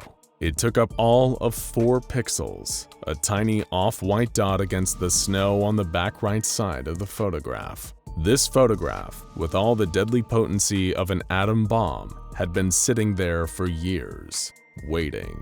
When the mountaineer was looking through old photos that morning and his eyes passed over those few blurry pixels, he didn't have any idea that he had just laid his eyes on one of the most dangerous anomalies the world has ever seen. But you don't have to know.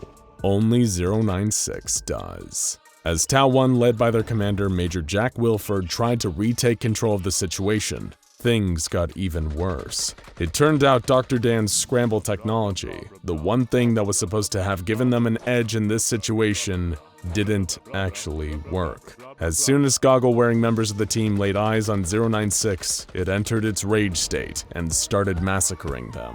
It tore many of the Mobile Task Force members to shreds, including a number of the operatives required for piloting the 8 Ospreys. It was a disaster of truly epic proportions, and the catastrophic failure of Dr. Dan's scramble technology was a key factor. The root of the technology's failure was easy enough to figure out.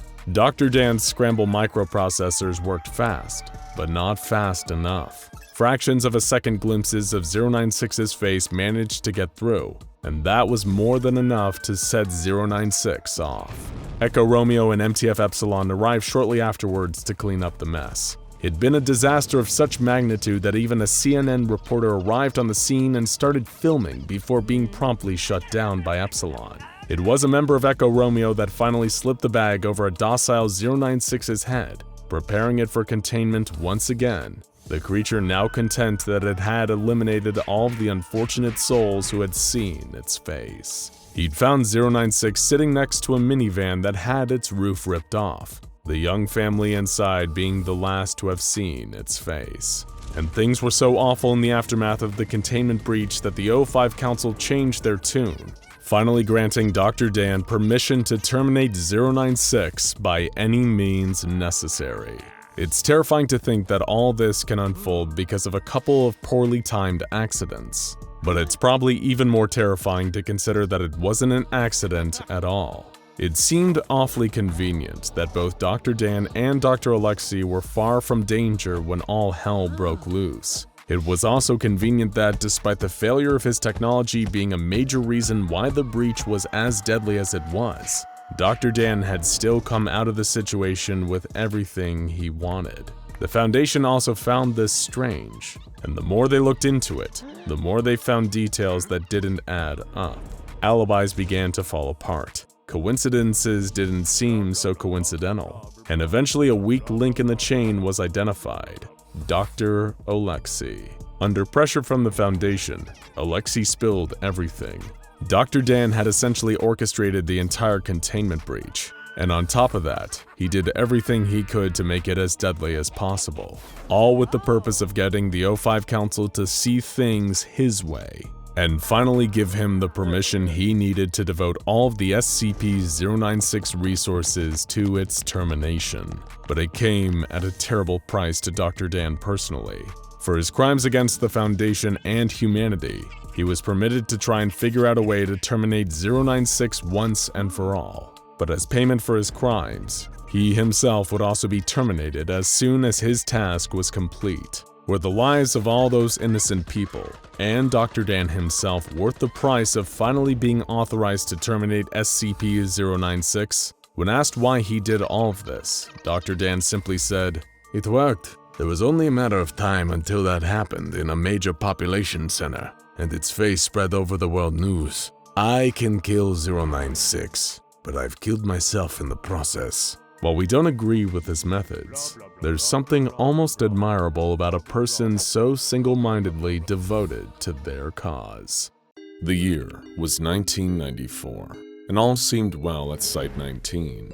Researchers, administrative staff, containment specialists, and guards saw to their daily tasks. As the largest SCP Foundation containment site on the books, there was something paradoxically prestigious and pedestrian about working at the legendary facility. Of course, among staff at the SCP Foundation, the site was famous and took on a certain mythology around breakroom discussions for those who weren't assigned there. Did you see the crazy new tech they got at Site-19? It's like something out of Star Wars. I heard some of the anomalies they store at Site-19 can cause XK-class end-of-the-world scenarios, so they've got hammered down on speed dial. You know, my buddy told me that Site-19 has a pool on the 5th floor. Everyone who works there gets to go up and chill there once a week, and they've got a dedicated bar up there that serves cocktails with little umbrellas all night long. Of course, some rumors are truer than others. Not the pool thing though, sorry, that one's complete baloney. It is, however, completely true of the SCP Explained office, but hey, that's a story for another day. Site-19, as a result of its size, does indeed need a simultaneously large and elite staff to handle its many unique containment requirements. People work around the clock to ensure everything runs smoothly, knowing that the risk of dropping the ball means death and destruction on a wide scale. Personnel have been trained to meticulously study new anomalies, discover their strengths and weaknesses, drum up ideal containment requirements, and get the situation on lock as quickly as possible. Most of the time, the operations at Site-19 run smoother than George Benson. Most of the time. Of course, with the exception of a few researchers there. Sorry, Dr. Bright and Dr. Crow. Everyone who works at Site-19 is only human. Mistakes can happen, even when the cost of those mistakes is much costlier than when you forget to carry the little zero on your dull office job's latest mind-numbing spreadsheet. Little oversights can pile up into catastrophes over time, especially when you put your mind to committing the greatest sin of all, underestimating your opponent, exactly as the SCP Foundation did one fateful day in 1994. You see, the SCP Foundation contains hundreds, if not thousands, of new anomalies every single year. When this job becomes your daily bread and butter, what once seemed exceptionally slow becomes humdrum and mundane. Just like the earlier rumors suggested, there are monsters, entities, and objects locked up at Site-19 that could cause an XK-class end-of-the-world scenario if they ever got out. Could the fine folks staffing that site really be blamed for not paying that much attention to some anomalous sculpture? They just weren't aware how incredibly dire the consequences of taking your eyes off of SCP-173 were yet. But believe me when I say, they were about to receive a hell of an education. The sculpture had come into their care a year earlier in 1993. Though the exact circumstances of how it came to Site-19 tend to differ depending on who you ask. Its anomalous ability had become apparent rather quickly, at the expense of a few careless personnel's lives. But hey, isn't that always the way these things unfold? The sculpture could be frozen in place by looking at it, though whenever people turned their gaze away, it moved towards its prey at shocking speeds and killed them by either strangulation or, more commonly, snapping necks. Sure, it wasn't the kind of entity you'd want to have a cup of coffee with or place in your living room as a striking new object d'art, but the Foundation had plenty of these so-called murder monsters in containment already, and this was one you didn't even need to shoot. Just looking at it is enough to freeze it in place. A few D-classes were lost during the first few months of figuring out the best way to clean the nasty creature's cell, on account of the fact that it poops constantly. But other than that, it was all pretty smooth sailing. They had no idea just how dangerous this work of malicious modern art was. This brings us back to that fateful day in 1994, the day when SCP-173 first breached containment. Researcher Theo Trask was walking down the large winding halls of Site-19, marking off each successfully contained anomaly on his clipboard. It was a monotonous job, but somebody had to do it. He looked through the viewing windows of all the anomalies that wasn't deadly to look at, taking inventory. He worked at the SCP Foundation for 8 years now, and nothing amazed him anymore. He was thinking about what he might have for dinner that night, or whether he should go to the movie theater to see that new film, Pulp Fiction. Up in the security office for Sector C of Site-19, Security Officer Todd Buffett and his men observed the monitors glowing before them. It was a blissfully boring day. One of them was discreetly playing Snake on his Nokia under the table. Days like this were made for wasting, and they were tragically few at the SCP Foundation, where being excited was often the prelude for being dead. Todd yawned and was happy for the privilege to do so. In a darkened Sector C server room, a group of engineers performed routine maintenance. They could see their breath. These rooms were kept extra cold to prevent the technology from overheating. It was intricate work, but they were well trained to do it. So much so that they sometimes slipped into a state of autopilot while conducting these checks, saving the burden of conscious thought for meteor tasks further down the line. These were unremarkable tasks on an unremarkable day, and they would be happy for it all to end. And of course, it would, just not in the sense that they meant. A mixed group of researchers and administrative staff sat in the break room, enjoying their mediocre packed lunch and sharing their own version of inane office banter. It was a nice step away from the often deadly grind and shoot the breeze with others in their line of work. After all, it was a strange job with its own unique pressures. You needed to discuss it with others who got it sometimes, just to avoid going insane from the pressure. But then you needed to avoid the unforgivable blade of this double-edged sword's mirror half. You never wanted to get too attached to a coworker at the SCP Foundation, because who knows, you might not be seeing them again tomorrow. Or they might not be seeing you. Back in the server bank, a junior technician named Colin Muntz was about to make one teeny tiny little mistake. While running diagnostics on one of the room's power cores, he tripped a fuse and set a terrible chain reaction in motion. Cables running all through Site-19 caught the shockwaves of Colin's poor decision in a moment, causing a series of power cuts that ran through different systems throughout the facility, each one tripping the next like proverbial series of tumbling dominoes. Back to researcher Theo Trask, lazily ticking boxes on his clipboard. He was about to do another one and break for lunch when the lights overhead suddenly went out, leaving him in a dark hallway. He was immediately broken from his trance, heart beating 20 to the dozen. Seconds passed, and the dark somehow remained. What was going on here? It didn't make sense. Surely the auxiliary generator should have kicked in by now, right?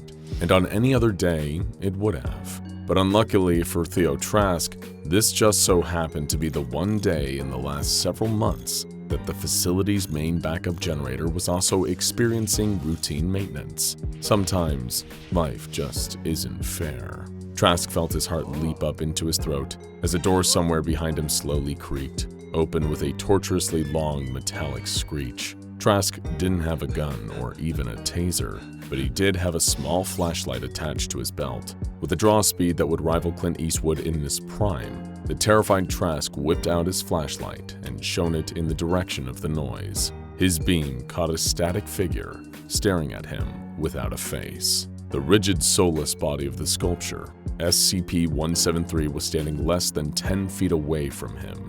In this light, its smears of Krylon-based spray paint looked almost like a mocking grin. "Your move, researcher," it seemed to say. Trask had broken into a cold sweat. His hand was shaking, but he needed to keep the beam on that monster. Whatever tripped the power must have compromised the system that governed the sculpture's electrical deadbolt, and unless the light bulbs came back on and the hallway was suddenly flooded with other personnel and a forklift to get that miserable chunk of concrete back into its cell, then he was in real trouble. He couldn't run. It would kill him the second he turned around, and he couldn't walk backwards. One trip in the dark and he'd be found dead on the ground, head facing in the wrong direction. All he could do now was hope. Hope, and of course, not blink. But as the seconds passed and the pressure mounted, this became harder and harder to achieve. He could feel the surface of his eyes drying out, leading to a sharp stinging sensation. Still, the sculpture lingered and waited as researcher Trask's eyes began to water. People should be coming, shouldn't they? Surely help would be on the way. But he couldn't hear footsteps or the squeaking tires of a forklift just yet. He couldn't hear anything except his heartbeat and the blood rushing in his ears. His eyes were killing him, just metaphorically for now, but not for long. What harm would one little blink do? Only for a fraction of a second. Now, before we proceed to the researcher's gruesome and terrifying death, we'd like to perform a quick experiment with you, the viewer of SCP Explained. We've created a number of videos exploring the fascinating and frightening enigma of SCP-173, and one statement seems to pop up in the comments again and again from backseat containment experts. Why not just blink your eyes one at a time? That's a surefire way to keep it locked into place. Okay then, let's give it a try. Open both your eyes nice and wide. Now, blink your left eye, and now, blink your right. Left, right. Left, right. Keep going while I'm talking. Don't stop. Keep it up. How are your eyes feeling? It makes your vision a little blurry, doesn't it? Kind of makes your eyes sting a little as time goes on. Oh, look who it is. Well, if it isn't SCP-173. What a surprise. And it looks very interested in you, doesn't it? Better keep one of your eyes open at all times. Left blink, right blink. Left blink, right blink. No pressure, of course. But if you've closed your eyes at any time during this little experiment, you're already laying dead on the ground with a broken neck. Left, right. Left, right. Do you feel the burn yet? There's no shame in giving up. All it'll cost you is your life. And that's why we don't blink one eye at a time. Now, back to the story. Researcher Trask couldn't take it any longer. His aching eyes fluttered closed for an almost imperceptible moment of time, and that was all this sinister sculpture needed. Trask felt the impossibly cold concrete grip of its stubby arms on either side of his head, and a sharp jerk that communicated a mere moment of unimaginable pain, followed by the physical answer to silence. The sculpture darted through the darkness of the hallway, with no living eyes left to freeze it in place. In the darkness, it was impossible to defeat. It would do the two things it knew how to do: hunt and murder. In the Sector C security office, all hell was breaking loose. Thanks to Colin Muntz's little oopsie in the server room, all the monitors were dark, and all the corded phones that had given them a direct line to assistants were all dead. They had no idea what was happening out there. Maybe they'd all gotten extremely unlucky and all of the cells were open.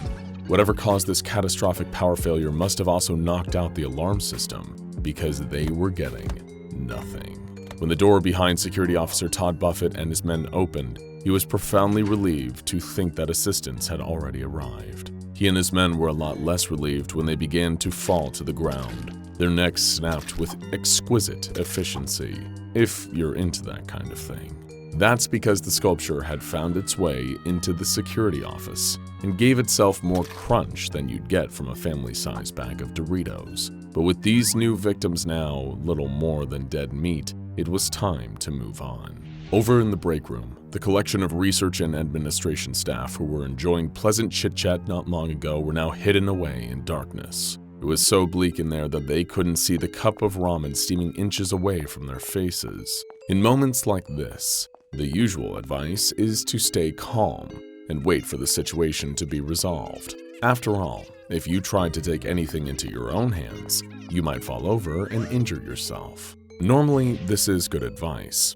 It's less effective when the thing that wishes you grave injury is actively on its way, and sitting in the dark certainly isn't going to stop it. Elsewhere in the building, the engineering team were scrambling like there was no tomorrow to rectify their mistake. Partially because if SCP-173 got to them before they'd gotten the lights working again, there really would be no tomorrow.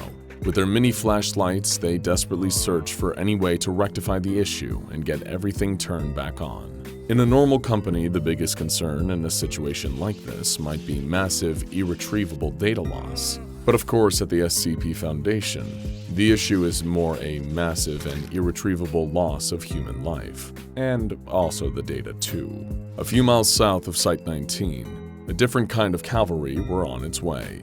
A detachment of MTF Nu 7 Hammerdown were on their way in a pair of armored helicopters. Their assault rifles had flashlights fixed to them, and their helmets came fitted with night vision goggles as standard. Their intel suggested a large portion of Site-19 Sector C had gone dark for whatever reason, and they were ready to drop in and get things back under control. The one question was whether they'd get there in time to save the people in the break room, as the sculpture drew ever closer to their location. Speaking of, the group of research and administration staff were still just sitting around, waiting for the lights to turn back on. One of the more senior researchers in the room, Dr. Sherry Brewis, was a lifelong smoker, and as such, she was fishing around in her purse for her Zippo lighter to shed some light on the situation. Her rummaging was so loud that she could barely even hear the door to the room beginning to creak open. But she heard the first snap, and the awful, animalistic chorus of screams that followed. Crunch, crunch, crunch. As each of her fellow members of Foundation personnel fell, she could feel the thing killing them getting closer. She could almost feel the same icy limbs gripping her skull when she whipped out and lit the Zippo, the flame coming alive in front of her face with a pleasing metallic click. It didn't offer much light, just enough for her to see the monster looming inches away from her face. SCP-173, limbs outstretched and ready. The rest of the room was silent. She knew in that moment she was the only one alive in here now, but she still wasn't the only survivor yet. That all depended on what happened next. The flame danced and the sculpture remained frozen in place, standing so close to her, it wanted her. It wanted to hear her neck crunch. The flames began to dance erratically, and Dr. Brewis felt her heart rate spike. One careless breath, and the light keeping her alive would be gone. But even if she did everything right here, it might not be enough to save her. It didn't even need a second to do what it wanted so badly to do. The light seemed almost to flicker, getting smaller, getting weaker. Dr. Brewis felt tears dribbling down her cheeks. Any second now. Click. The lights above her turned back on. She could have screamed in delirious relief, but that might have also been a scream at the expense of her many dead coworkers, littered around the room. Either way, her thoughts were interrupted by a staccato burst of footsteps, followed by the boom of the door being kicked in by a booted foot. The members of Hammerdown were standing in the doorway. She was saved. In the hours that followed, things were righted as best as they could be with so many deaths. The sculpture was returned to containment. The bodies were cleared away. The electrical issues were fixed. Much would continue on as normal after that day. Death, after all, was an occupational hazard for those working at the SCP Foundation, but one thing forever changed. SCP-173 was never underestimated again. Agent Hogan hadn't seen what had grabbed the commander. The sounds of blood-curdling screams had made his eyes instinctively snap shut. Hogan kept both eyes tightly closed, nothing but darkness blotting out his vision even as the desperate, gravelly-voiced yells of the commander filled his ears. Then, suddenly, there was a scream, one that was abruptly cut off. With a heavy thud, something dropped to the ground, close enough to Agent Hogan's feet that he could feel the vibrations of it hitting the floor through his boots. It was the commander, completely still and silent. Even though he'd been trained to look danger in the eye, Agent Hogan still didn't open his eyes, not even for a split second. This was the first time that anything like this had ever happened, and in the panic and confusion, his natural survival instincts had overridden the SCP Foundation's various rules and protocols in his head. And right now, something was telling him not to look. That something was shifting and moving just beyond Agent Hogan's eyelids. He could hear a shuffling as something much taller than an average human lumbered around. It had been wailing before, shrieking in uncontrollable and inconsolable despair, but now its cries had lowered to a soft, sobbing whimper. When someone's eyes are closed, they aren't completely cut off from the world around them. Just being able to see doesn't entirely dull a person's awareness. Most people have a kind of sense, a spatial alert that tells them what's nearby even if they can't see it. And in this particular moment, Agent Hogan's was going haywire. The thing beyond his closed eyes was moving towards him, so close he could feel its warm, rancid breath on his skin. Just knowing it was so close, hearing it breathe and sob gently, sensing it standing so close to him, it made the agent's already pounding heart rate start to climb. He could feel beads of sweat crawling down the side of his face as the creature leaned in closer. It almost felt like it was trying to goad him into opening his eyes. "Go on, just take a peek," came a nagging, gnawing voice at the back of Hogan's mind. He couldn't help it. It was a natural human response to be curious. But as intriguing of a sight as it might have been, the creature was far more terrifying. Hogan had no idea what horror he'd be faced with if he even opened his eyes for a second. Little did he know, forcing himself not to look, whether out of fear or pure survival instinct, had saved the agent's life. He could sense the creature turn and start to slink off, getting further away again as it lumbered around a corner on its elongated legs. Still, Agent Hogan waited a little longer before opening up his eyes again, just to be safe. It had all started around a month earlier, when the SCP Foundation had discovered a potential anomaly was being housed by a group known as the Department of Abnormalities. You see, back then, the SCP Foundation wasn't quite the sprawling, ginormous anomaly containment organization some might be familiar with. It was far from being in its infancy at this point in time either, but the Foundation was only just beginning to expand its collection of dangerous and unusual anomalies. They had received word of an anomaly that was being held in a facility in Stuttgart, Germany, where Department of Abnormalities personnel had gone to great lengths to secure it. However, despite all the measures they put in place, this creature was able to escape and didn't leave a single survivor in its wake after breaking free.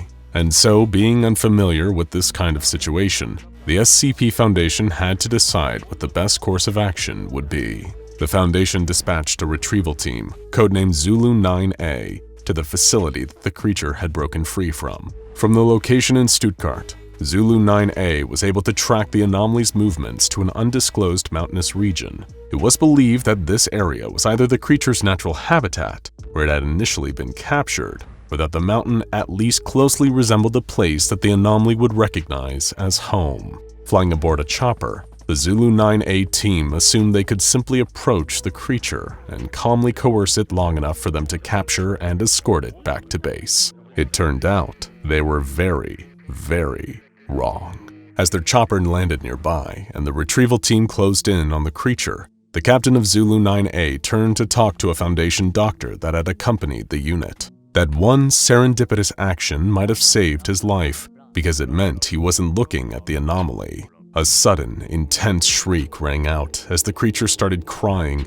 turning towards the rest of the approached retrieval unit. In a panic, they pulled their triggers, weapons erupting into a hail of deafening gunfire. But it had no effect. The creature dashed towards them, shrugging off every oncoming attack completely unscathed. But the Zulu 9A team weren't so well defended. By the time the captain turned back around, the creature had already vanished, seemingly able to move much faster than first anticipated. Maybe once they'd taken a look at it, the retrieval team thought that the creature's long, disproportionate limbs would make its movements clumsy and cumbersome. Not that a single one of them was left standing to verify that. The captain was left alone and stunned. He hadn't seen what had happened to his team, only the aftermath. And it wasn't a pretty sight. Before long, backup arrived in the form of Zulu 9B's team. With the help of this secondary unit, the captain was able to eventually capture the creature and remand it into SCP Foundation containment. How? By placing a bag over its head. His theory was, if it couldn't see the retrieval team, it couldn't attack them. And while this strategy might have worked, he was only half right. Of course, the SCP Foundation's mandate has always been to contain and study the anomalies that it encounters, and this was all the more prevalent during these earlier days of the organization. So naturally, once the creature had seemingly been captured and secured, a group of overzealous and eager scientists were quick to step in so that they could closely examine the anomaly. And for a time, they were able to work with little obstruction. They could determine the basic details about the creature's physiology and have that information logged in its very own file on the SCP Foundation's internal database. But one scientist made a very fatal mistake during those early tests and studies. Perhaps because the Foundation had already captured the creature and secured it within the walls of its own facility, they believed it posed no further threat to personnel anymore, that it couldn't hurt to remove the bag and take a closer look. The very instant the bag was removed, chaos broke loose. It was as if someone had lit the fuse of a firework, only for it to explode before they could rush to a safe enough distance away. Not only were the scientists studying the creature horrified by the sight of its grotesque, wide-jawed face, but they were all seconds away from meeting the same grim and grisly fate as the retrieval team sent to capture it. Now they had seen its face, and the monster was loose within the Foundation. At that particular point in time, the Foundation's early mistakes, this kind of thing was unprecedented. It had never happened before, not once, and nobody knew what to do.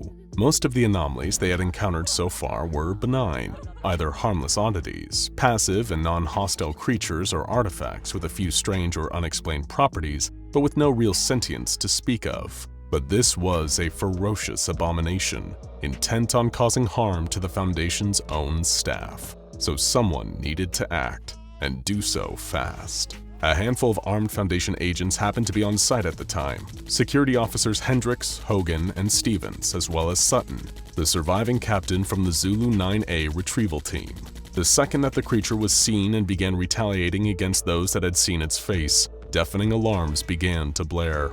That was all the warning they would get. There were no special containment procedures yet, no protocol or standard procedure for something like this. The Foundation didn't even have a term for the situation that was going on, although after today, they would. This was the SCP Foundation's first ever containment breach. Given that he'd been involved in retrieving the creature that was now on the loose, Captain Sutton took lead of the small group, coordinating them as their de facto commander. "Don't worry, we just need to get another bag over its head and get it back into containment," he instructed as calmly and confidently as he could, given the tense circumstances. This thing is highly aggressive, but if you stay out of sight, it won't come after you. Corners and stay frosty. We'll split into twos and fan out. Should have more of a chance of catching him that way. Little did Sutton realize his misguided advice would cost him and others their lives. Hendricks and Steven stumbled across the creature first, poking their heads around a corner. They spotted the tall, wry humanoid shape passing along the corridor that ran parallel to the one they stood in. The two agents saw the creature, but as far as they could tell, it hadn't seen them. But that didn't matter. Just as they both turned down the corner, ready to ambush the anomaly, the towering, spindly form of the creature suddenly appeared behind them, screeching as it attacked. Hearing the sound of the others falling prey to the monster, Captain Sutton and Agent Hogan rushed towards the source of their fellow agents' screams. The de facto commander of the group rushed a few paces ahead, confident that he knew how to get the upper hand against the creature. Trailing behind him, Agent Hogan had been swept up in the panic of the whole situation. He had no idea what the creature was, only that half of the retrieval team sent to capture it had all died. Their weapons were useless against it, which made the gun Hogan gripped in his trembling fingers feel unreassuringly ineffective. Sutton turned a corner down the corridor ahead, and that had been when he locked eyes with the creature. Seeing its face for the first time, he hadn't even caught a proper glimpse of it when he'd managed to capture it in the mountains. But now he had seen it, and it knew. From around the corner, unable to see Sutton or the monster, Agent Hogan let the panic get the better of him and closed his eyes, an action that had unknowingly saved his life. Once the monster had passed him by and Agent Hogan had dared to open his eyes again, his mind started racing. It had seen him, that much he was certain of. Even with his eyes closed, he had sensed just how close to him the creature had gotten to him. It had to have seen him, and yet he was still alive. Sutton had said that it would attack anyone that it saw, unless Sutton had got it all wrong. The creature wasn't attacking anyone it looked at. It was going after anyone who looked at it. It was learning that key difference that allowed Agent Hogan to gain the upper hand on the creature. However, he quickly realized that the number of people in the facility was rapidly dwindling. The longer the anomaly was able to roam free, the more Foundation personnel would see its face and fall victim to its rage. Agent Hogan realized what he would have to do: send out a message to the SCP Foundation higher-ups that this anomaly was only attacking anyone who looked at it. Then, he sealed himself in the chamber where the scientists had been examining the creature. They'd filmed the examination. All Hogan had to do was watch part of the footage where the bag was removed and look at the anomaly's face. The monster took care of the rest. Traveling at impossible speeds, SCP-096 appeared in the room behind Agent Hogan. Ever since, the SCP Foundation has poured innumerable resources into ensuring they have enough personnel who are specifically trained to deal with containment breaches. Some will even tell you that it was this first incident that led to the idea of mobile task forces, teams that the Foundation can deploy within moments to respond to anomalies breaking out of their containment. Of course, who really knows if that is true? Maybe half of it actually happened, and the rest was built off rumors and hearsay. If you sign up to join one of the SCP Foundation's mobile task forces nowadays, then perhaps your commanding officer will tell you this story during your basic training. It could be that they're trying to intimidate you, or just re-emphasize how important the role of the MTFs within the Foundation is. One thing is for sure though, anyone assigned to guard SCP-096's chamber knows to close their eyes in the event of another containment breach. Okay, just hear me out. What if we shot it into the sun? Foster asked excitedly. You are aware just how far away the sun actually is, right? His fellow researcher Reese replied, sighing with exhaustion at their lengthy conversation. They had been discussing this for so long that the food on both their trays had gone unappetizingly cold. Obviously, but okay, think about it. We'd be sending it into a perpetually burning nuclear furnace. There is no way it would be able to survive. Researcher Foster rebutted, standing by his latest harebrained theory. We'd send it up into a rocket fully automated so no personnel have to put themselves in harm's way and sacrifice their lives, then boom, it flies into the sun, problem solved. So, it never occurred to you that 682 might figure out a way to escape on the 150 million kilometer journey? Reese poked at his mashed potatoes with a fork out of boredom. You're forgetting how intelligent the thing is. It might be an omnicidal killing machine, but it's as smart as either of us. Well, one of us, to say the least. Sitting opposite each other in the mess hall, Researcher Foster and Researcher Reese kept up their bickering, debating on what would be the best way to neutralize SCP-682, the infamous, hard-to-destroy reptile. It was a discussion nearly every member of Foundation personnel had been a part of at least once. How could they kill this unkillable beast? What other anomalies were they yet to try and use against it? Even after countless tests, most leading to numerous containment breaches and significant loss of life, the Foundation seemed to be no closer to putting a definitive end to SCP-682. But while Reese and Foster debated more and more outlandish possibilities, someone was sitting nearby, listening in on every word.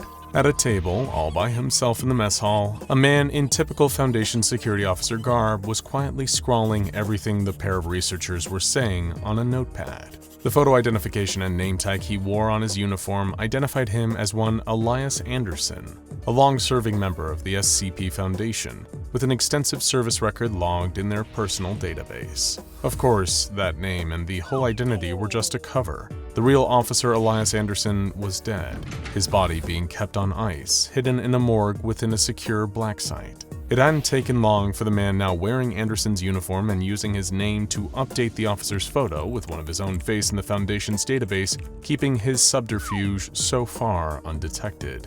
Gathering up his notepad, casually hiding it under his tray as he stood up and walking towards the mess hall exit, the unknown infiltrator made his way to the nearest elevator, riding it up to the highest level, making sure any other passengers had gotten out on other floors. The security officer flipped the emergency stop switch. He reached into his pocket, retrieving a jury-rigged handheld communication device, and began sending a message on a secure channel. "Agent Parados checking in," he wrote. "The SCP Foundation is still bickering amongst themselves about the best way to eliminate the target. SCP-682 remains contained but alive. Advise best course of action." The cursor on screen blinked for a few seconds, awaiting a response. "Excellent work, Agent." The reply from GOC Command finally arrived, lines of text scrolling rapidly across the screen. "As long as this anomaly is allowed to live, it poses an ever-present life to all threat on Earth. What is your assessment of the Foundation's approach to termination?" Parados thought to himself for a moment before sending back, "They're overthinking it." "Affirmative," the Coalition wrote. "Have the O5 Council still denied termination of SCP-682 via nuclear weapons?" The undercover agent quickly responded, confirming that this was indeed still the case. There was another pause, almost like the whole GOC was thinking carefully about what to do next. "Global Occult Coalition executives have conferred in private to authorize a hammer-down operation to eliminate the anomaly known as SCP-682.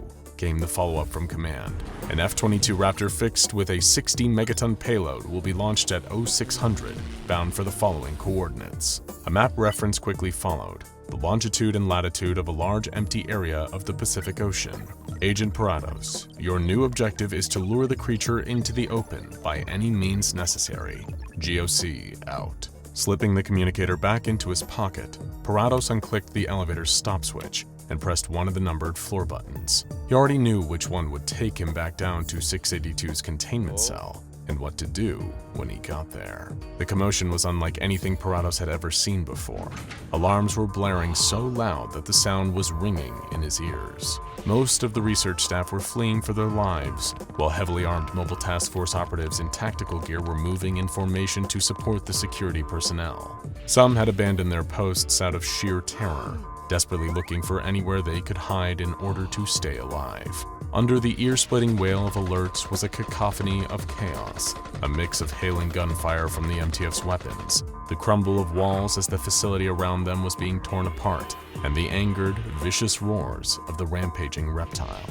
All hands were on deck. The Foundation, while always on high alert, had been caught completely unprepared for a containment breach. SCP-682 was making short work of any living personnel in its path, carving them up with its claws or devouring them while they were still alive, leaving a trail of blood and destruction in its wake. Any survivors on site were quickly instructed to retreat into the command center, and Parados casually slid in alongside a gaggle of panicked researchers. He recognized one of them from the mess hall, Researcher Foster, wide-eyed and disassociating in shock, the blood of his colleague Reese still wet on his face and lab coat. The outer doors of the command center were locked down, while all efforts inside were put towards coordinating the recontainment effort. tracking the escaped anomaly's movements via a live satellite feed.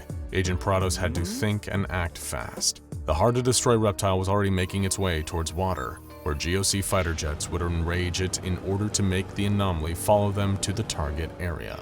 But if the Foundation had a chance to recapture SCP-682, his entire mission would be declared a failure. Checking that nobody was watching, Parados snuck over to a computer terminal. Looking underneath, he located a panel and unscrewed it as quickly and inconspicuously as he could. Reaching for his communicator, he put the device into one of the ports underneath the terminal, and it instantly went to work installing proprietary software that would block any outbound Foundation communication. Hey!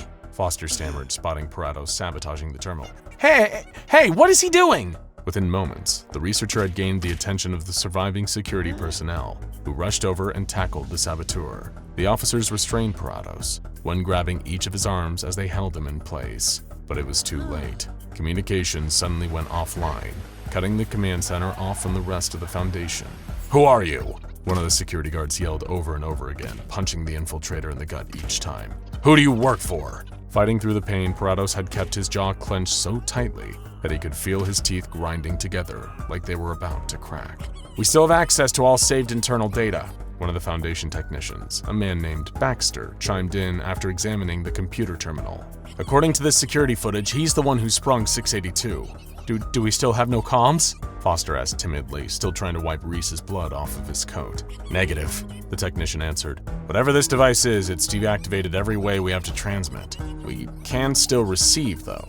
His voice trailed off, reducing to match the low silence that was now filling the command center. Everyone in the room, including the restrained Agent Parados, had gradually turned to face the massive screens, displaying the satellite footage of SCP-682. It was small, but visible, thanks to how zoomed in the orbital lens was. The hard-to-destroy reptile had reached the water and was making its way across the ocean. At the same time, the bird's-eye feed of the Pacific showed something else, a tiny winged object barreling through the air at almost supersonic speeds. That's a fighter jet, one of the security guards declared, breaking the tense silence. Probably a Raptor by the looks of it. It was, in fact, a fighter jet speeding towards SCP-682. The creature seemed unaware of the aircraft. It was merely traveling in the opposite direction, but the pair were on a direct course with each other, bound to meet at any moment now.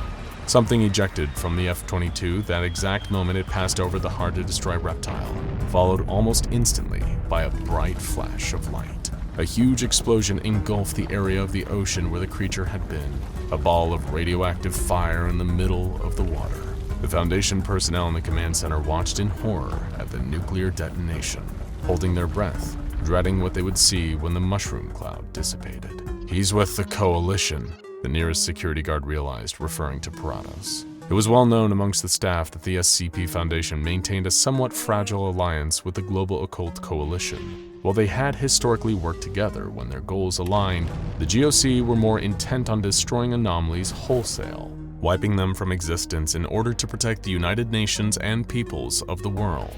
The Foundation, on the other hand, although never afraid to get their hands dirty, but more of an emphasis on containment and study of anomalies rather than outright extermination. "What the hell have you done, you maniac?" yelled one of the doctors trapped in the command center. "That monstrosity needed to be eliminated," Parados argued back. "While you were wasting your time keeping it submerged in acid, ready for it to break out again and start slaughtering people, we acted. And look for yourselves, it worked. You should be thanking the GOC and me, because it turns out 682 wasn't invincible after all." "No, it isn't," Foster spoke up. "Reese and I were talking about it earlier. He said 682's greatest strength isn't being invulnerable, it's being adaptable. It can change itself, mutate in response to damage or in order to survive a hostile environment, and you haven't killed it. You've allowed it to adapt to a nuclear weapon." On the screens, something burst from underneath the water. The overhead view from the satellite feed filled the display, an image of a dark, rocky surface. "Who zoomed in on the feed? Pull it back!" Baxter announced, trying to hide what they were all afraid of now. That the footage wasn't zoomed in at all, it was just looking at something much bigger now.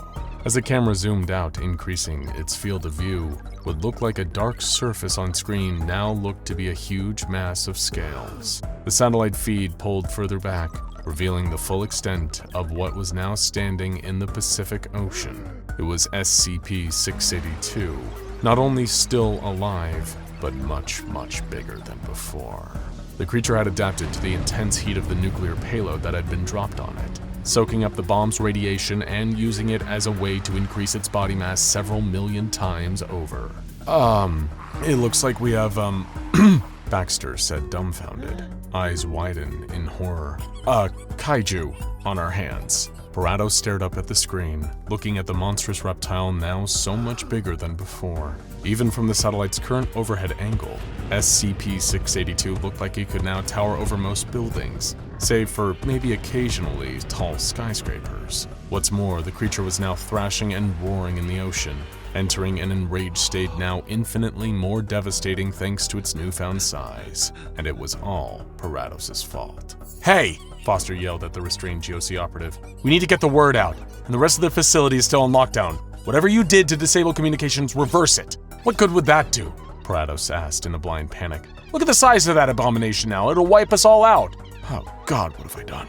The agent was shocked into silence by a sudden slap. The timid researcher Foster had struck him sharply across the face. Cry about it later, this is on you, but do you want to be part of the solution or keep being part of the problem? Foster yelled, gripping Parados by the collar. I can't reverse it, he replied.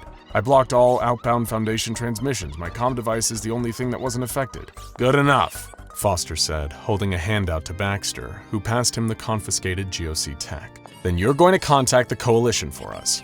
What for? The Foundation has a joint project we've been working on with them and High Brazil for just this sort of occasion, the researcher stated, holding out the device to Agent Parados as the security finally released his arms. If there was ever a time we needed it, it's now. Wait, you mean... Parados finally realized what Foster meant. You're talking about the Dragon Slayer, aren't you? The next hour flew by. Time seemed to be moving faster as the newly mutated SCP-682 swam through the waters of the Pacific.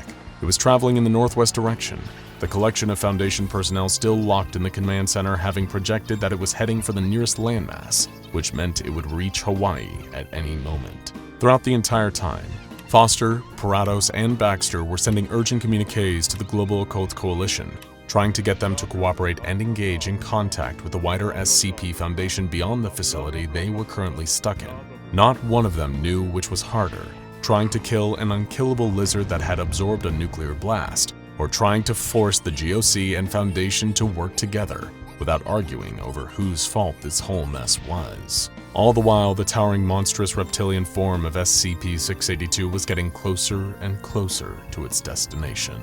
Drawing itself up to its full enlarged height, SCP-682 roared, large enough to block out sunlight and cast an ominous shadow over the Hawaiian coastline. Onlookers watched in terror as the hard-to-destroy reptile rose from the water, bearing down on their shores with the intent to slaughter every living thing on the island. Then, just as SCP-682 neared the landmass, the creature paused. It could hear something getting closer, getting louder as it approached from behind. No, above. And with it came the sound of someone reciting poetry. Before the creature could turn to face its attacker, the piercing metal of the cold iron sword plunged through its scaly back and out through its front. The hard-to-destroy reptile roared at the searing pain of the stab wound, whipping its tail as it thrashed in its fury. Something heavy and metallic deflected a swipe at the creature's tail. It was a huge, robotic arm of a gigantic, mechanized titan.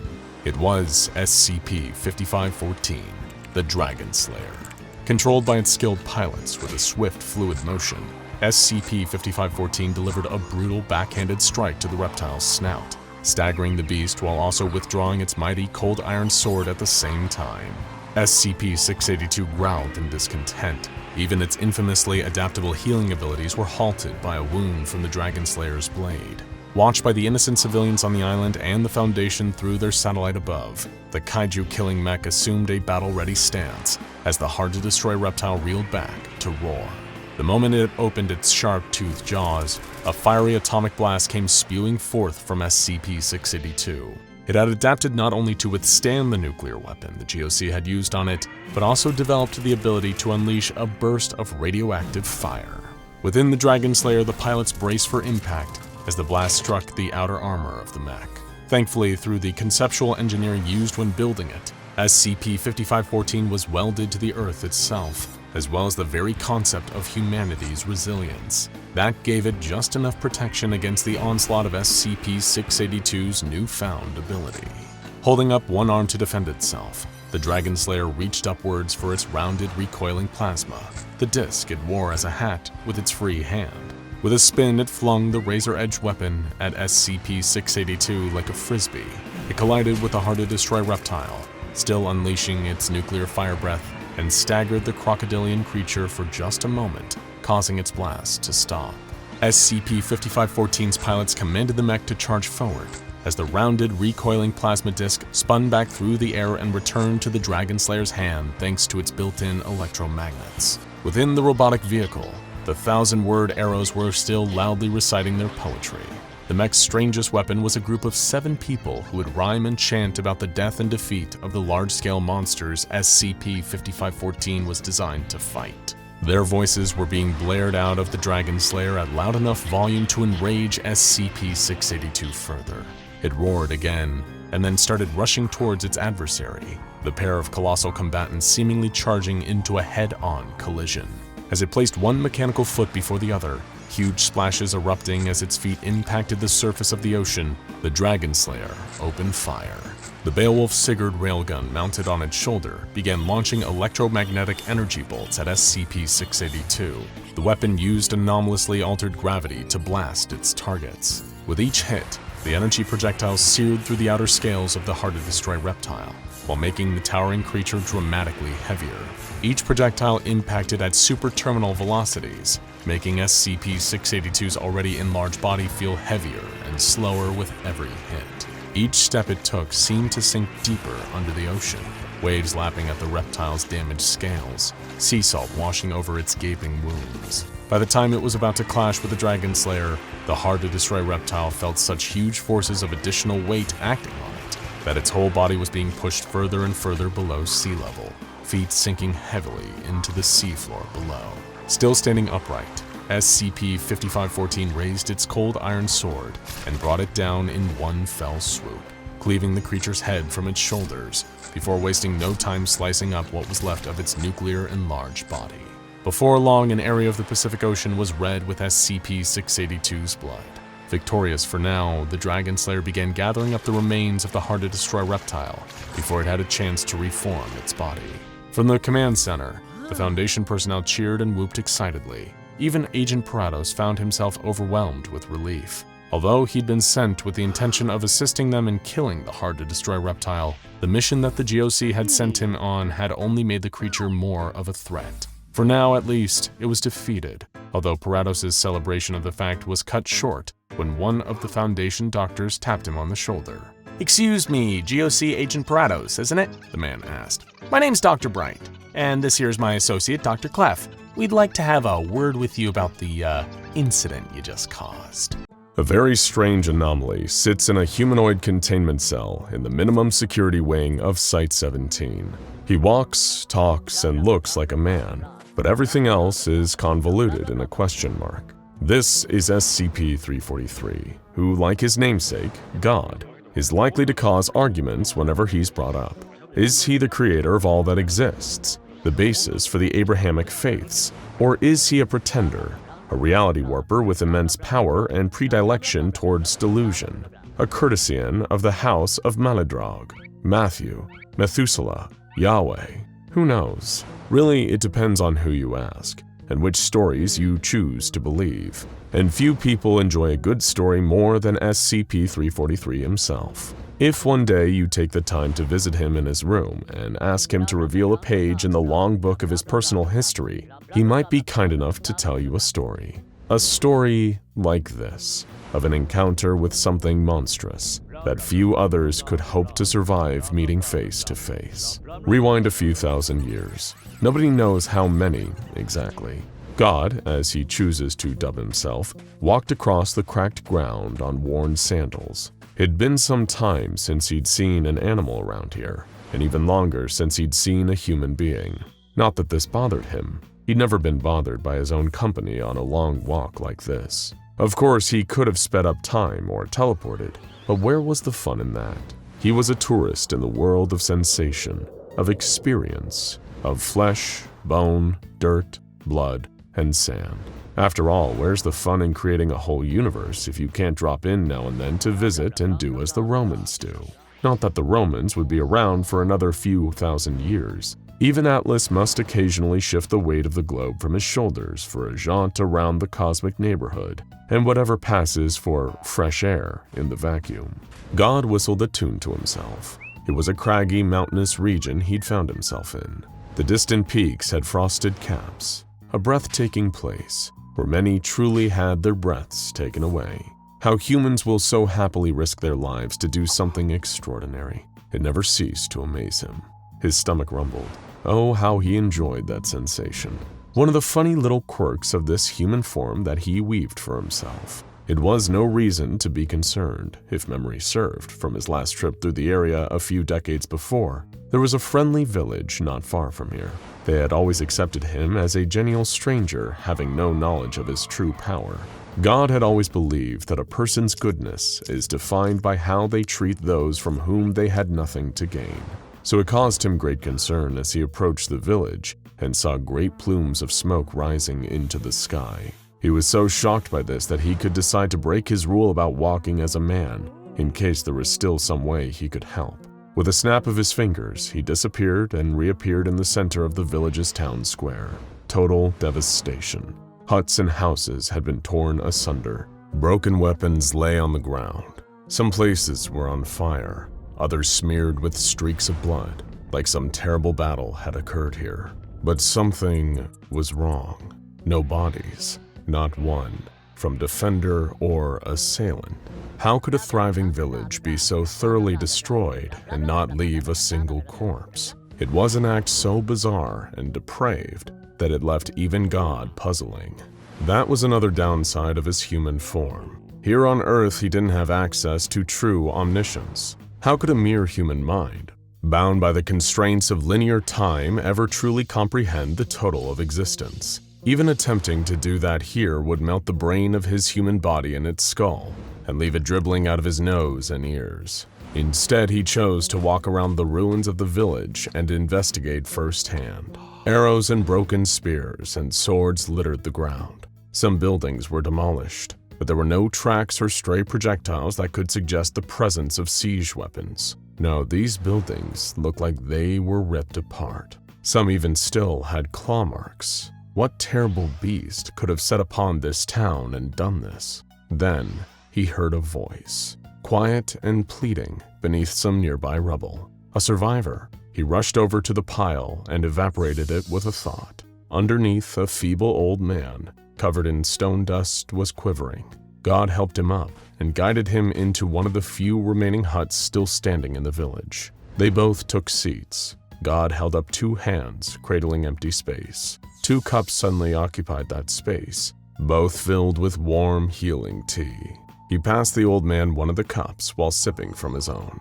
He asked the old man if he'd seen what had happened. The old man told him no, he hadn't seen anything in decades. He'd been rendered blind in his youth. Little did either of them know, that very blindness was the only reason he was the sole survivor of the massacre. The blind man told God that one of the village's scouts had gone up into the mountain with a small hunting party. The group was gone for days, until one of the members, the youngest among them, returned weeping, frostbitten, and covered in blood. He said that his friends had been killed by a beast in the mountains, something that almost looked like a man, but terribly wrong. And its face, its awful, awful face. He would never forget it. He was just lucky to escape with his life when the others were torn apart. But when the young man returned, he'd brought the shadow of death with him. It was a curse that doomed the entire village, men, women, and children, to a terrible fate. And that fate was upon them a mere hour after the survivor had returned. Of course, there were gaps in the blind man's understanding, given he was lacking one of his major senses, but the sounds he could describe with perfect clarity. It was faint and distant at first, that awful wail, and the galloping, hands and feet thundering against the ground faster than any horse could move, getting closer and closer. Another villager saw it approaching and screamed. Then it was upon them. The villagers screamed, but it screamed louder, always wailing and shrieking and sobbing like a monster crawling straight up from hell. People tried to fight it by the sounds of it. The blind man with teary, blank eyes recalled the sounds of arrows knocking and swords clashing against something. But even their greatest warriors had screamed and died. Those who saw it and tried to flee and hide were slaughtered all the same.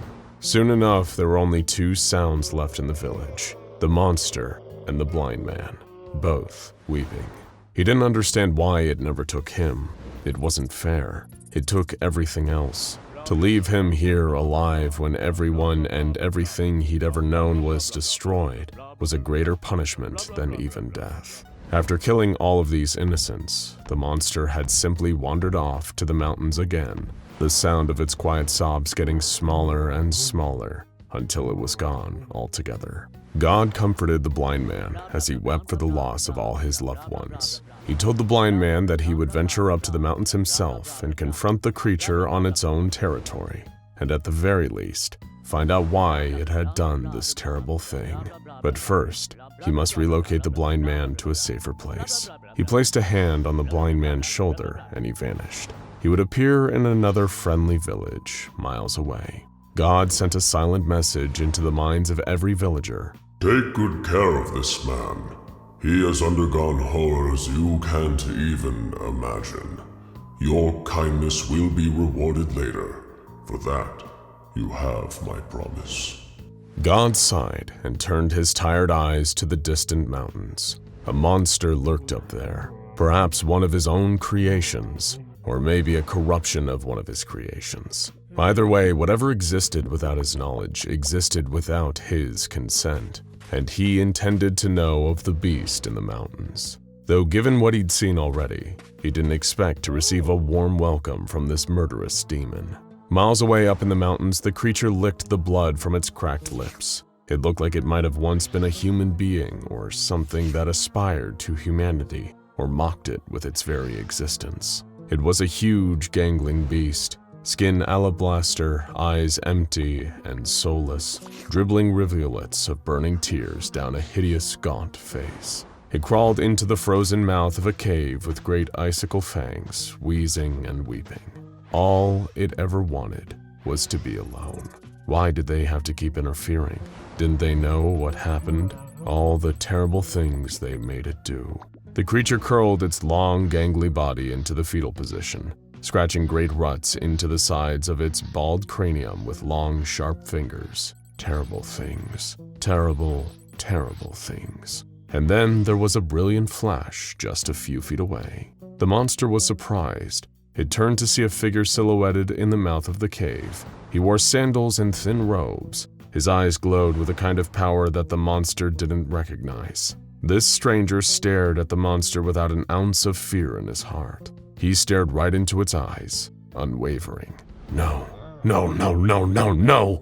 It could feel it again, the rage bubbling up deep down. A cauldron of seething anger. It hated the feeling like being lowered into a vat of molten metal. Unspeakable fire and pain coursing through every vessel. It began to weep and scream while the stranger in the cave mouth just watched, not moving a muscle. Do you know who I am? The stranger asked with a deep voice that betrayed almost infinite power, knowledge, and wisdom. But it wouldn't change the outcome here. The monster bounded at him at speeds that wouldn't be seen again until jet planes and bullet trains are invented millennia into the future. Its jaws were hanging impossibly wide, fangs borne, its arms extended, and deadly claws ready to strike. But before those terrible hands could close around the stranger, he vanished. The monster stumbled and rolled across the snow, confused. What trickery was being used here? I'll take that as a no, said the voice from behind him. You ought to show your father some respect. More respect than you gave to those poor people down in the village, at least. Seething, the creature turned and saw the stranger standing back in the darkness of the cave, staring at him. But the beast didn't have the capacity for awe or holy terror, only violence. Boundless, limitless, unstoppable violence. It darted towards the stranger again, trying to strike him. Somehow it was like fighting an empty robe. Not a single one of its deadly strikes seemed to hit the stranger. The stranger leaped backwards, putting some space between himself and the monster, but still not breaking a sweat. He breathed in deeply, then exhaled. The breath came out like a mighty typhoon, shocking even the monster with its sudden force. It was blown backwards, a leaf in the wind, until its long claws dug into the ground and anchored it in place. The stranger gave a wry smile at this, impressed. My, you're certainly a tenacious one, aren't you? He said. Perhaps we can talk for a little while instead of fighting. I want to know why you killed all those people. No answer. The beast roared, its mighty limbs pounding into the ground as it closed the gap between itself and the stranger in fractions of a second. It would kill him, rend him, destroy him just like all the others. He'd left it no choice. Suddenly, the ground below it seemed to give way. The creature was confused. It looked down to see that the ancient stone below had somehow taken on the properties of a liquid, and it was sinking. The beast panicked and it began to thrash. It was a strong swimmer, but it didn't expect to need to swim here. The shock was too much, and soon the ground submerged it entirely, muffling its terrible roars and shrieks. And just like that, the ground was solid again, trapping the beast inside. The stranger stepped forward and looked at the ground. A much-needed timeout, he said. You do yourself no good struggling like this. Despite its terrible capacity for evil, God couldn't help but admire the beast, at least on the level of construction. It was so pared down, so unburdened. A killer to the core, but seemingly unkillable. Had he made this creature? Billions of species, and the species those in turn had created through billions of years of breeding and evolution. And somewhere along the line, this thing happened. It was easy even for the universe's creator to lose track of some of the tinier variables. And in the grand scheme of things, even this monster was still a tiny variable. But right here, right now, it was still one hell of a problem. The ground rumbled below God. Cracks formed. The mountain peak shook. God raised an eyebrow, genuinely impressed, as the monster ripped free of its stone prison and re-entered the fray. It roared and screamed still, its blank eyes fixed on him. Its skeletal body throbbed and heaved with power. Unlike any other creature in nature, it was almost like the longer their conflict went on, the more energized the beast became. God sighed. All those poor villagers. They never stood a chance against this monster. It lunged for him, even faster and stronger than before. He teleported out of the way in the nick of time, and the beast's claws cleaved through a nearby cave wall, effortless. God materialized nearby, but he didn't have time to speak. The beast lunged again and again and again.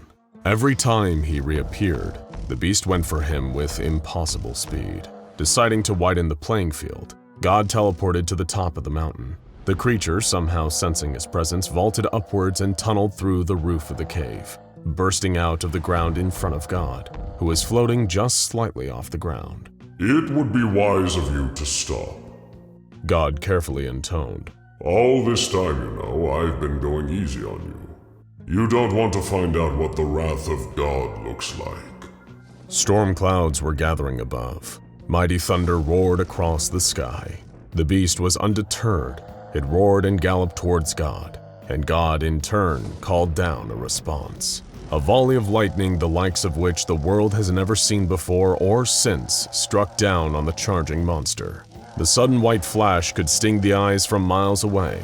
The monster shrieked from the blast, feeling its flesh lift off its bones and atomize in the sheer heat of the electricity around it. It could smell itself cooking.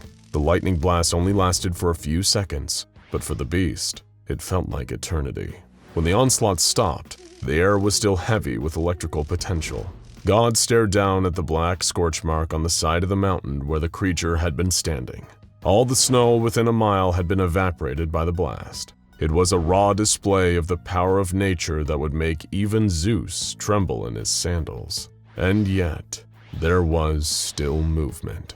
Something started to get up from the burnt patch where nothing should be left alive. A blackened skeleton, rising shakily from the ash, but still very much alive. As it started to rise, new flesh began growing over its bones little by little. Even God was astonished by the sight of it. He'd never seen a creature cling so ardently to life in spite of having truly unsurmountable power amassed against it. It was up against God, and still, it fought.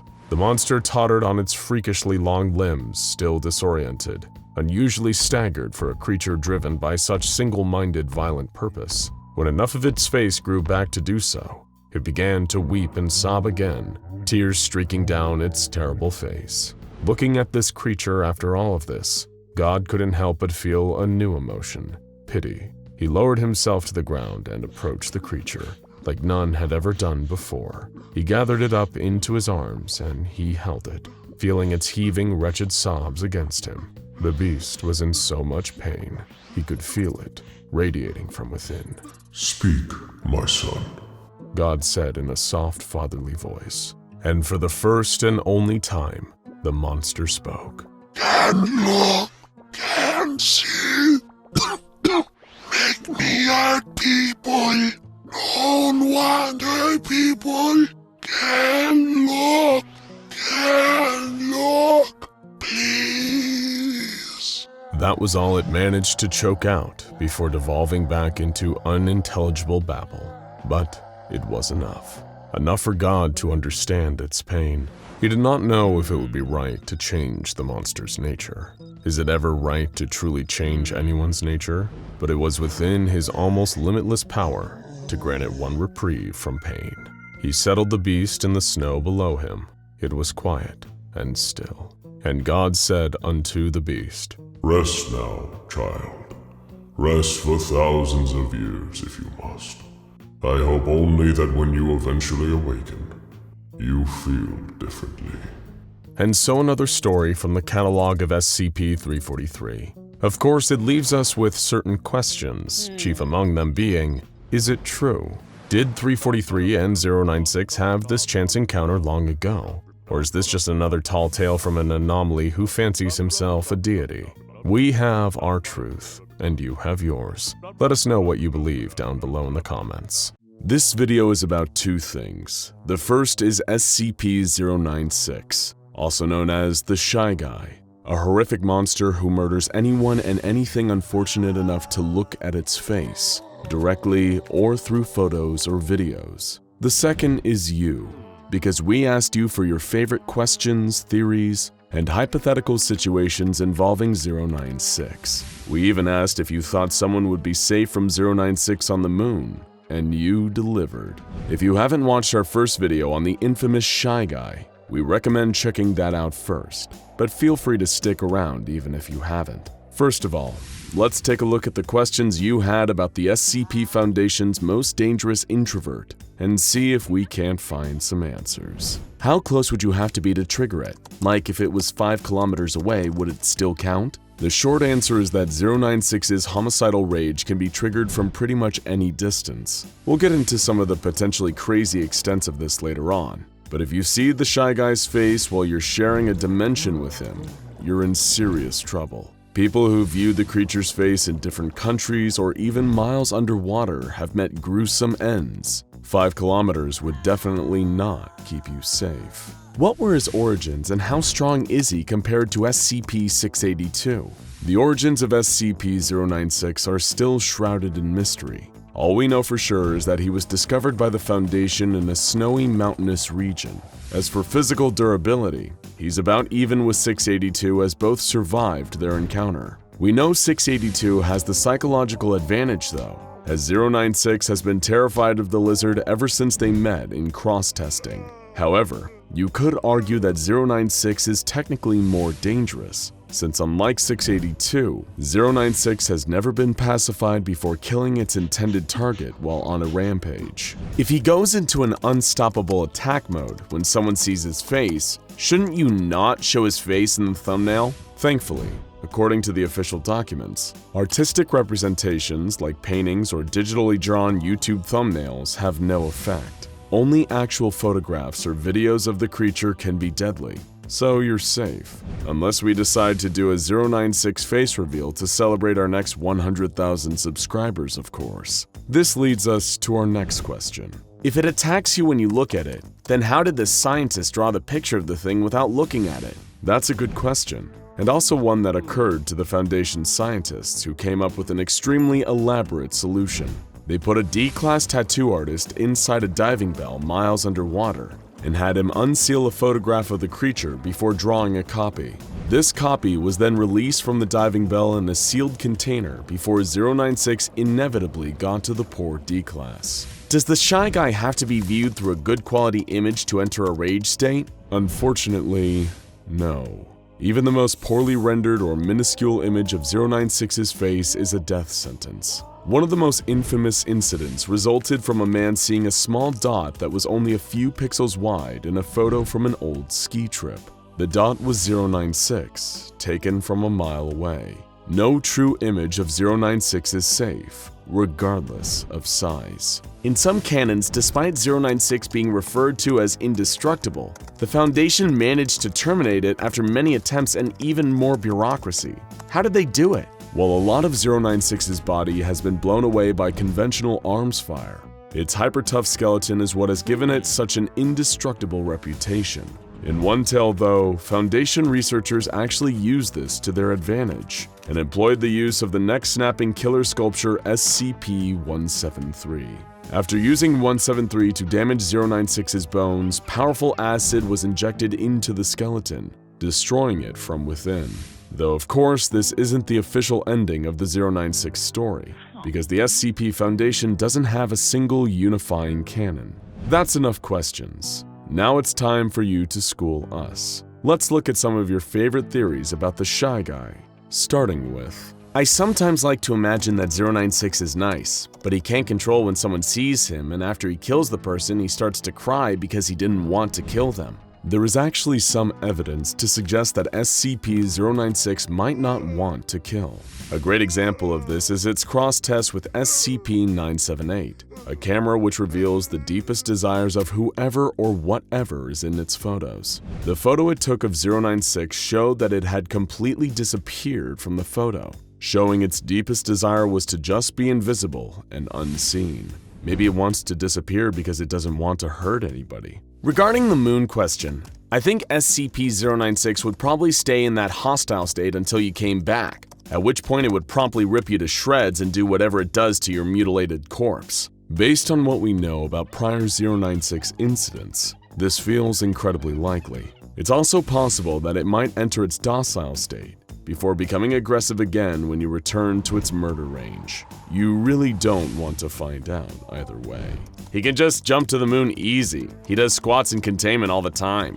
While its scrawny physique doesn't make it seem like 096 understands the concept of exercise, there aren't any cameras in 096's cell, so technically we can't prove it isn't doing squats to pass the time in there. I really doubt a blind person would be safe from his effect, since 096 has the IQ of a newborn baby. I think he will count it as looking at him. This is an interesting theory. However, seeing as 096 is able to sense when people see its face from entire continents away, the way it knows if you can see its face might be a little more psychic in nature. Therefore, it's probable that it wouldn't mistakenly kill someone who hasn't actually seen its face, such as a person who is blind. To deal with him, in my opinion, simply freeze him, either in space or in the mountains. His body shuts down, and when looked at it, it will not react correctly. It is simply asleep. While we don't know how SCP-096 would react to a zero-G environment, for a creature that's always nude, it seems extremely tolerant to the cold.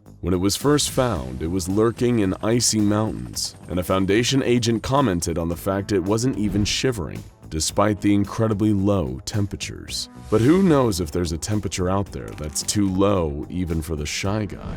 If someone looks at it in China and it's in the US, then you get on its back, you'll get a free piggyback ride to China. It's a free trip to China and all it costs is a human life. That's my theory. Technically, it'd be at the cost of 2 human lives, unless you wore a diving suit with plenty of oxygen. 096 has proven to be an extremely proficient swimmer, but you'd have to maintain your grip across the entire Pacific Ocean while it journeys to China. In other words, it's technically possible, but we here at SCP Explained would rather pay for the round-trip flight. To each their own, though. But that's enough theories for now.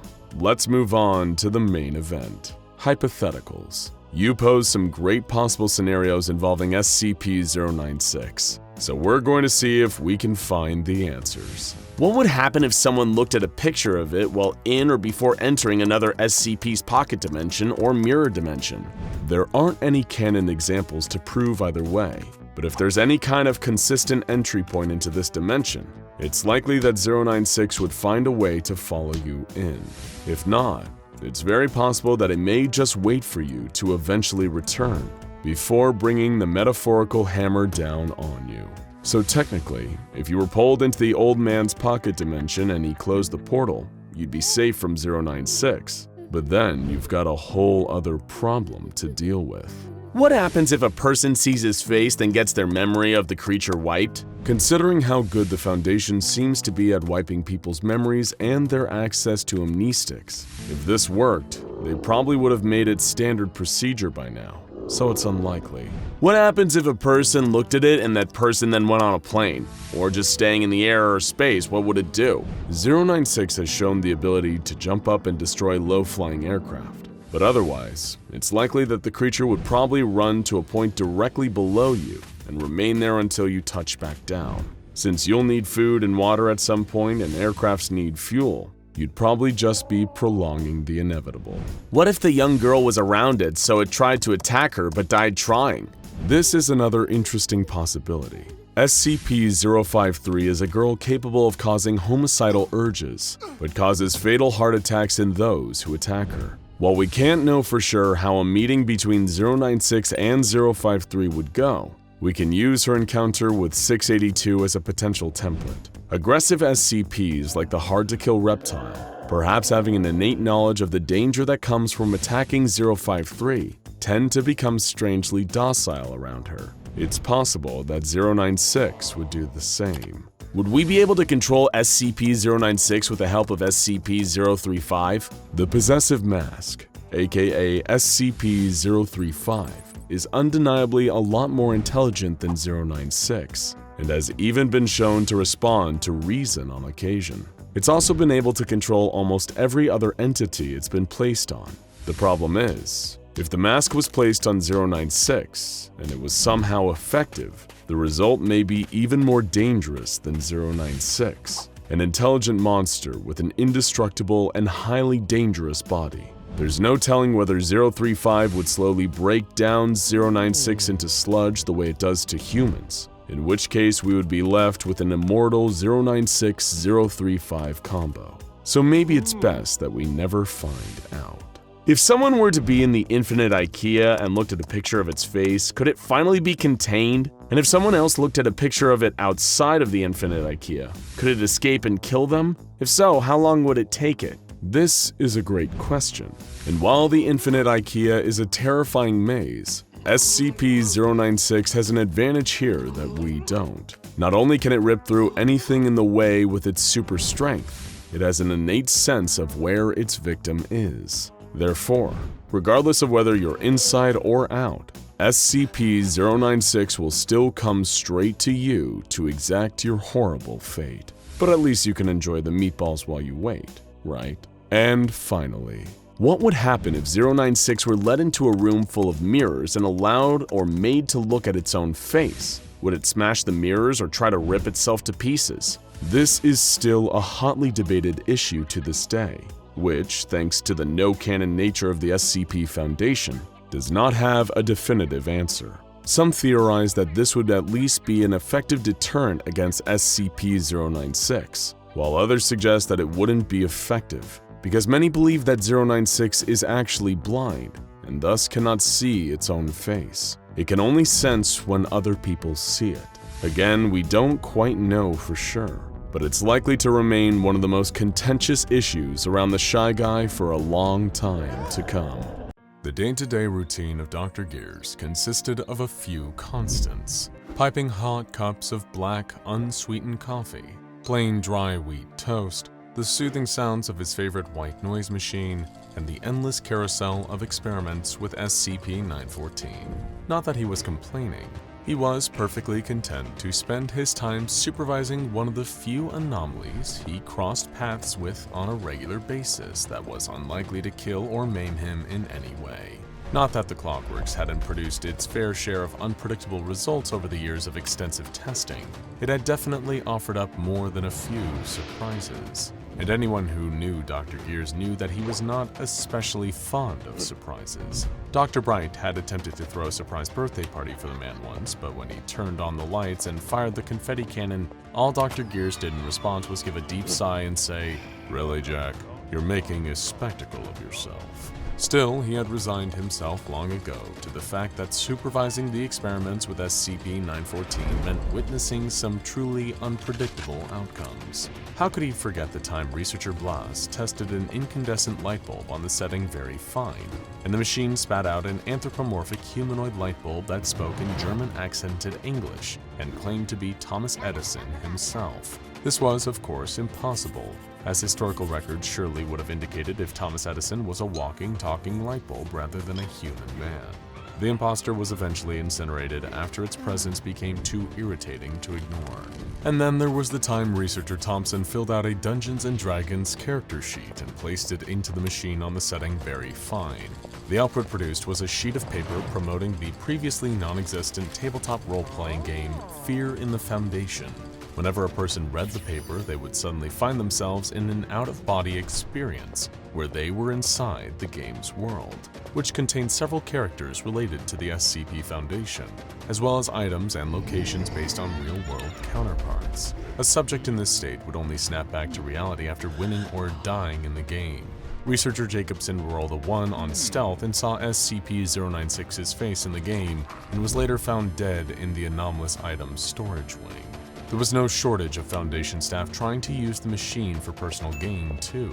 Dr. Naismith placed his credit card inside on the setting Very Fine, using it to produce a card covered in unidentified corporate insignias and reading, "Rank Aleph Infinite Money Privileges." When Dr. Coltrane issued a written warning, Dr. Naismith took that warning and then placed it into the machine on the same setting, producing a piece of official documentation from the O5 Council in support of his infinite money privileges. Junior researcher Summers attempted to use SCP-914 in a misguided attempt at self-improvement, placing not an object, but herself in the intake booth before running the machine on the setting Very Fine.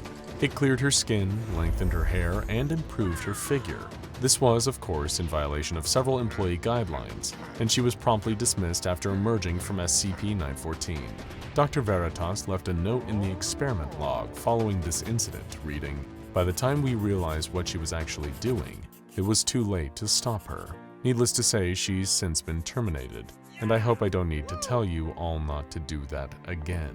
And with that, the guideline was clear. No one was permitted to use SCP-914 for personal gain, or to change anything about themselves. Potential complications were too risky, not to mention the conflicts of interest that would be introduced into what should be an impartial research process. As scientific objectivity's biggest fan, Dr. Gears couldn't agree more. So as he settled in for the day's round of tests, he intended to keep a watchful eye on things and ensure that no funny business would take place. He didn't have much reason for concern, as his colleague Dr. Bonita prepped her research materials. She was working with 2 items, a small replica of Michelangelo's sculpture of David, and a sealed envelope containing something that was to be handled with extreme caution, a photograph of SCP-096's face. She planned to place the items inside on the Very Fine setting, in an attempt to see what result might be produced from combining an ideal of traditional beauty standards with the image of a creature that felt such profound shame and distress as its own appearance that it would destroy anyone who looked at its face. Like any good scientist, Dr. Bonita wanted to remove any unnecessary variables from her experiment. So as she placed her items inside the intake booth, she slowly, delicately unsealed the envelope. She wanted to put the picture inside by itself, without the extra element of the envelope potentially complicating things. Unfortunately, like Marie Curie's slowly, unintentionally poisoning herself with her own research materials, she didn't truly understand the danger of what she held in her hands. Just as she was setting the photograph down, her eyes flickered to the image. Before she could stop herself, before she could even look away or squeeze her eyes shut, she caught a glimpse of the one thing she should never look at. SCP-096's face. She gasped and slammed the photograph down, but she knew it was too late. The sound of an inhuman shriek coming from across the facility signaled that she was right. It was coming for her, and nothing in the world could stop it. In a containment cell on the other side of the facility, Foundation staff were horrified as they heard the telltale scream of an enraged SCP-096. The pale, thin creature, once huddled in the corner silently, had stretched to its full height of 2.38 meters and was screaming, sobbing, wailing, and gibberish, and beginning to tear its way out of its chamber. Guards tried their best to subdue the entity, firing their weapons at it, but the bullets did nothing to damage the creature's pale flesh or stop its movements. It ripped through the steel cube that contained it and knocked the guards out of its way with one swipe of its unnaturally long arms, sending them careening into a nearby wall. Fortunately for them, SCP-096 only knocked them unconscious. It didn't stop to harm them further, as it had a more important goal in mind: find the person who had seen its face and destroy them. As the alarm blared, signifying a high threat level containment breach, SCP-096 loped down the hall toward Dr. Bonita in SCP-914's room. Dr. Gears had not spotted Dr. Bonita's grave mistake and had no idea what had triggered the alarm he was hearing. He stepped away from the observation window, turning his attention to the crisis that was clearly happening somewhere else in the facility. Meanwhile, Dr. Bonita was panicking. She saw her life flash before her eyes, the certainty of impending doom that was coming for her, and coming fast, all because of one brief error in judgment. What could she do? There was nowhere to hide, no way she could run away fast enough, unless if she managed to lure 096 into the intake booth and start the machine while the creature was inside, maybe it would transform into something less intent on tearing her limb from limb. It was a risky move, and one that could jeopardize her position at the Foundation, but she couldn't very well keep her job if she was dead, so it seemed like it just might be worth a shot. A primal roar of agony and fury interrupted her thoughts, and she knew that SCP-096 was moments away from breaking down the door and getting its hands on her. She would have to move fast. With a screeching grind of metal on metal, SCP-096 wrenched the door off its hinges and barreled into the room in its search for the person who had seen its face. It ran toward the silhouette of Dr. Bonita standing just at the entrance to the intake booth. She tucked and rolled out of the way just as the monster entered the booth. The door automatically slid shut behind it, and as SCP-096 rattled the door and tried to free itself, she turned the knob to very fine with every ounce of strength and speed she had. There was a ding of a small bell, and the machine whirred to life as the objects inside were refined. Dr. Bonita had no idea what would be waiting for her in the output booth, but she could only hope that her last-ditch effort had managed to save her life. In the fog of panic, she briefly felt an itch of scientific curiosity, too. What would become of a being like SCP-096 in a machine as strange and wonderful as SCP-914? What would the addition of the statue do to it? As the door to the outtake booth slid open, steam poured out. It appeared her questions would soon be answered. Cautiously, in spite of herself, Dr. Bonita called out, "Hello?" No one answered, but she heard the sound of footsteps, slow and careful, as a figure emerged from the mist. She covered her mouth in shock, her eyes wide. "Dear God," she whispered in awe. Standing in front of her with pale, smooth skin and the same imposing stature was the most beautiful man she had ever seen. Wide, dark eyes shone under thick, sculpted eyebrows. Under the eyes, an aquiline nose, full, pouty lips, a strong, sharp jawline. His head was topped with a tangle of lustrous dark curls. It was the kind of hair she had only seen flowing in the wind on the covers of the romance novels she wanted desperately to buy, but was too embarrassed to be seen purchasing. His physique was, well, statuesque, like the build of the very Michelangelo sculpture she had placed into the machine just moments ago. There was no other way to say it. He was handsome, despite still being a little lanky and 9 feet tall. He peered at her curiously, towering over her in a way that had been terrifying in his former shape, but now made her heart skip a beat in an entirely different way. "Hi," was all she could think to say. Was she blushing? She shook her head, snapping herself out of it. She was a scientist, damn it, not some giddy schoolgirl passing notes in class. This was an incredible achievement, something she would need to study thoroughly, and she very much wanted to study him thoroughly. Nope, no time for that. She needed to write up a report to inform her superiors, to try her best not to lose her job over this. She had to remain professional. Hi, the man that had once been, or perhaps still was, SCP-096 spoke. Oh, you can talk. Dr. Bonita laughed in surprise. The man's brow furrowed. His newfound ability to speak was a surprise to him too, it seemed. Yes, I can. What happened to me? He asked, stumbling over his words slightly, getting used to the feeling of them. You ran into the machine.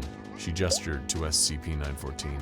I'm not exactly sure, to be honest, but you're very different now. He nodded. I feel different. I feel calm. He sighed, the relief playing on his face before a shadow of sadness fell over him. I don't think I have to hurt anymore. I'm sorry for what I did before. Dr. Bonita did not know what to say.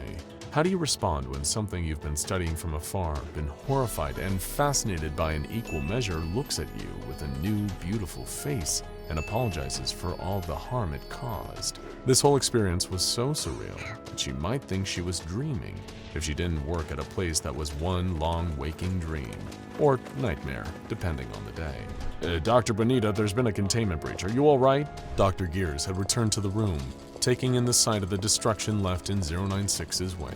I'm fine, she called to him, and he followed her voice into the room, then stopped at the sight of the transformed anomaly. I don't have time for whatever this is. I trust you'll handle it. Dr. Gears took a long sip of his coffee, and taking Bonita's shocked silence as confirmation, had a leisurely stroll back to his office. A few moments later, the guards responsible for containing SCP-096 arrived on the scene, expecting to see carnage and find a docile SCP-096 crouched over a lifeless body, but instead, they found the same truly bizarre sight that Dr. Gears had shrugged off, and Dr. Bonita was still doing her best to process. They entered the room with their weapons drawn, but quickly lowered them, scratching their heads in confusion instead, before radioing their superiors and asking for further instructions. Responses from various Foundation staff who caught a glimpse of SCP-096's bold new look included, "Oh, would you look at that? Who's that guy? He's what?" And in the words of Dr. Jack Bright, "Oh no, he's hot." Dr. Bright also proposed making the new SCP-096 a TikTok account and YouTube channel, seeking modeling representation for him, or selling a novelty calendar filled with pictures of 096 in various costumes. These would be, in his words, quote, excellent ways to increase revenue for the Foundation. So really, you're the weird ones now for thinking my ideas are weird. Dr. Bright was asked to leave SCP-096 alone and stop trying to take his headshot. In the days that followed the incident with SCP-914, the SCP Foundation was at a loss about what to do with this new, seemingly harmless version of SCP-096. Dozens of D-Class were brought in to look at his face and see if the entity would still enter one of his rage states after a few days of getting used to his new form, but he never did. No screaming, no swallowing people whole, nothing more than a polite, if somewhat shy greeting and a courteous, "How are you doing today?" The D-Classes were relieved, but confused about being pulled from their cells just to stare at some random handsome man. Dr. Clef suggested dissecting SCP-096 to see what his new body looked like on the inside. This request was denied.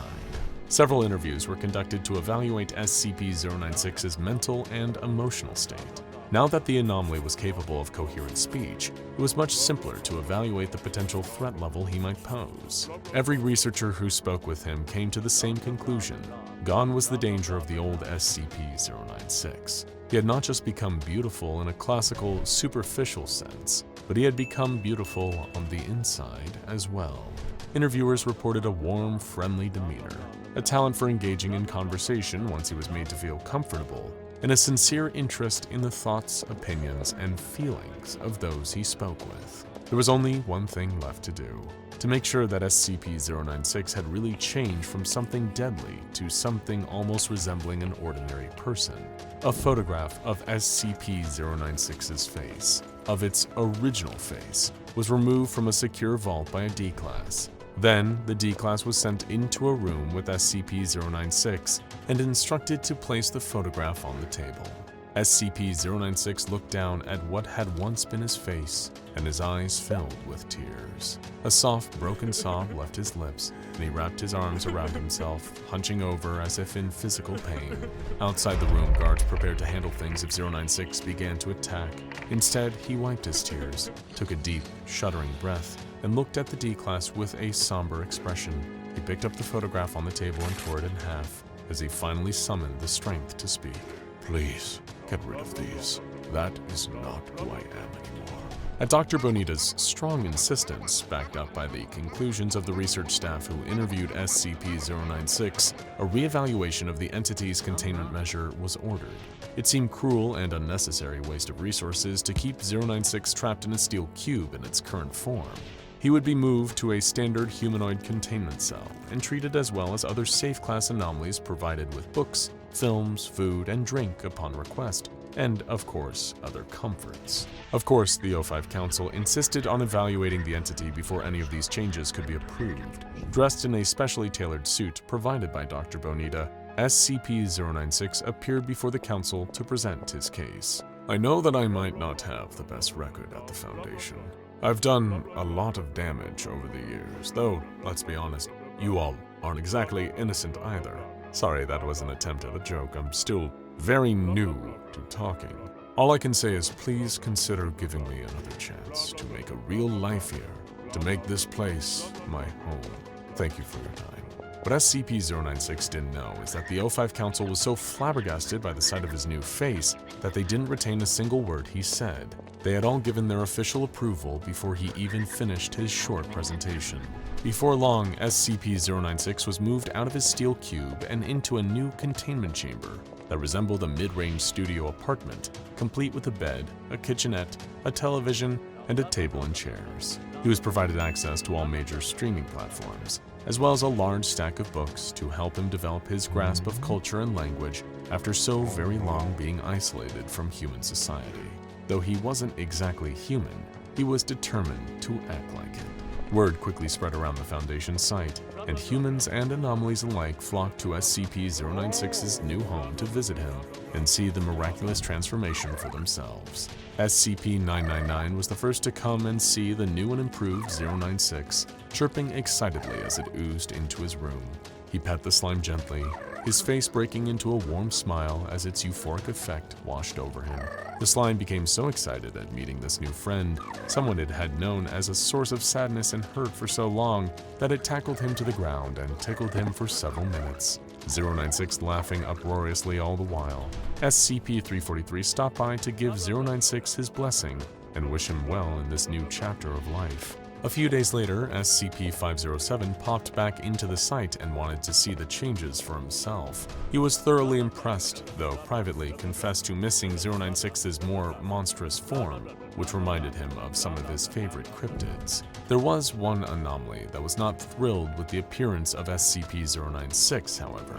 SCP-056 was furious upon hearing about the new beautiful man that everyone just couldn't shut up about. It demanded a chance to speak to SCP-096 and to tell him that this place isn't big enough for the both of us. I'm the fairest one of all, you sniveling little worm. But the request was denied. SCP-056 sulked about it for several weeks. Meanwhile, Dr. Bonita was still intent on getting to know SCP-096 better. During previous testing with SCP-978, the Desire camera, a photo taken of SCP-096 revealed that his greatest desire was to disappear. Curious about the results would be now, Dr. Bonita received permission to take another picture of SCP-096. She snapped the photo while 096 was sitting in a chair in his new containment chamber, looking directly at the camera. When the photo developed, the result was simple. Everything in the picture was exactly the same with one exception. Dr. Bonita was pictured sitting next to 096, her hand clasped in his. Both were smiling soft, contented smiles. When she showed him the photograph, he smiled at her and shook his head. It really is an amazing camera. She flushed. Doctor, before you go, could I ask your name? Dr. Bonita smiled and nodded. It's Isabel. What should I call you? SCP-096 paused thoughtfully for a moment. He was giving himself a name for the very first time, allowing himself an identity other than a strange, hollow, pale thing that existed to cry and suffer and hurt. Finally, he answered her, "Call me David." The storms were unlike anything anyone had ever seen. But the worst part wasn't just the deadly gales, wind howling powerful enough to knock down buildings like rows of dominoes and lift the remaining debris of cities up into the air as if all that destruction weighed nothing. And it wasn't just the lightning, those arcs of crimson forking down from above. If one struck the ground near you, and one almost always did, the sheer force of it would knock you off your feet. The last thing you'd feel as you flailed helplessly in the air was the relentless pain of your body being disintegrated by the energy of the blood-red lightning, until there was nothing left of you for anyone to find.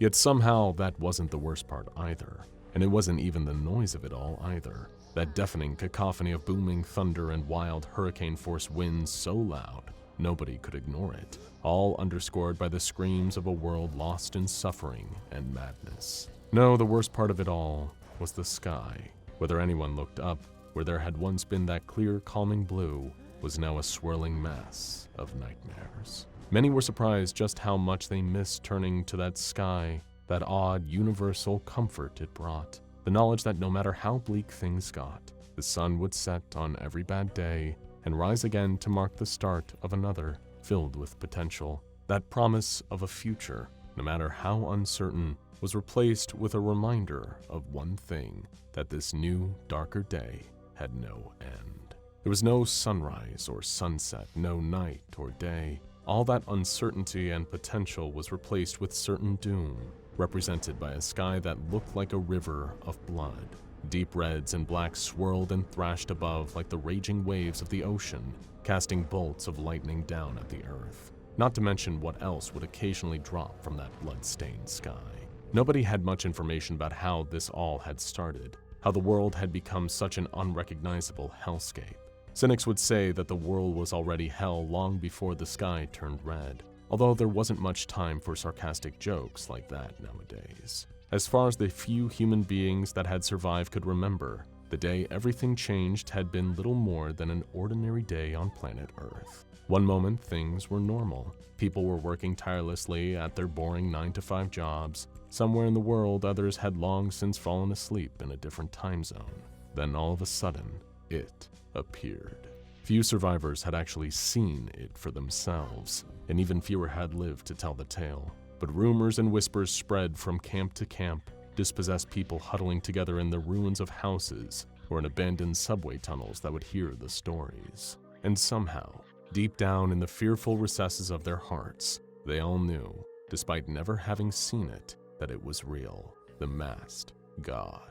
When it stepped upon the earth, it walked like any other person would. Its body even appeared to be human, an aged, older man's body, wrinkled and elderly, although not completely decrepit. Yet, it was his face, or what covered it, that really instilled that sense of fear and dread in anyone that heard the rumors. That being wore a mask, a porcelain comedy mask, the kind commonly associated with ancient Greek theater. It had a fixed, unnerving expression, a wide smile of twisted glee. It was almost as if it was getting some sick enjoyment out of all the chaos and destruction that had befallen the world, like it was pleased with its own handiwork. A thick black substance oozed from the mask too, adding to its unsettling appearance as streaks of what looked like tar trickled down the chalky white surface. It leaked out from underneath as well, dripping over the bony shoulders of the old man that wore it. Not one survivor that heard the stories of this monster understood what it was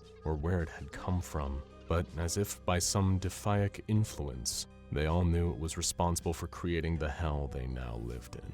That knowledge kept them hidden, kept them afraid, and kept them from fighting back. As had always been the case even before this apocalypse had been unleashed on the world, the only people who knew the truth were the ones who had been working for the SCP Foundation.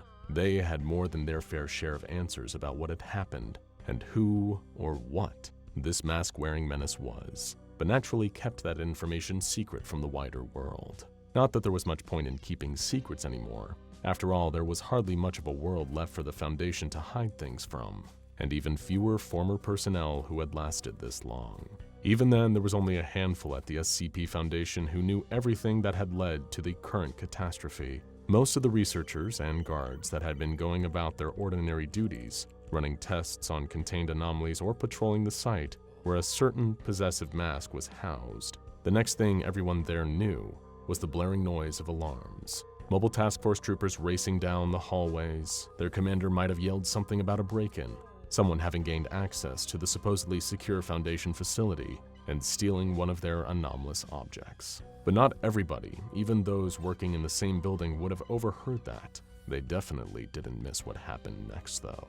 As further alarms sounded, alerting the staff on site of a containment breach, the facility itself was torn apart in a flurry of chaos. Personnel, researchers, security, MTF soldiers were being incinerated, burned, until there was literally no trace of them left. Something stepped through the very brickwork of the building itself, smashing a hole through every room it passed until it burst out of the side. Then all of a sudden, the alarms weren't the loudest sound. Something else started deafening the Foundation staff who were still standing. The world outside had become even more chaotic. The sky had turned red, and all around, people were being killed, structures decimated, cities blown away in moments. Naturally, this wasn't the first time the Foundation had stared right into the face of an XK-class end-of-the-world scenario. Given the widespread presence and surveillance they had around the planet, it didn't take them long to learn of the horrors that were unfolding. The key word there was that they had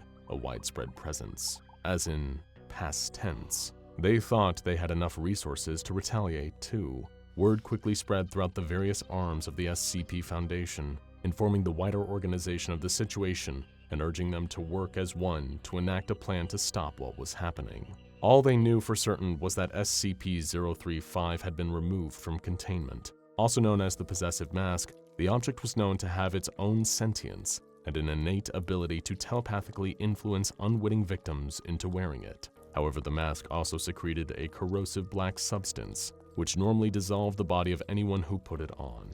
By itself, SCP-035 was nowhere near powerful enough to unleash a global catastrophe, though. Unfortunately, it had managed to influence someone who was that powerful into putting it on. Another anomaly.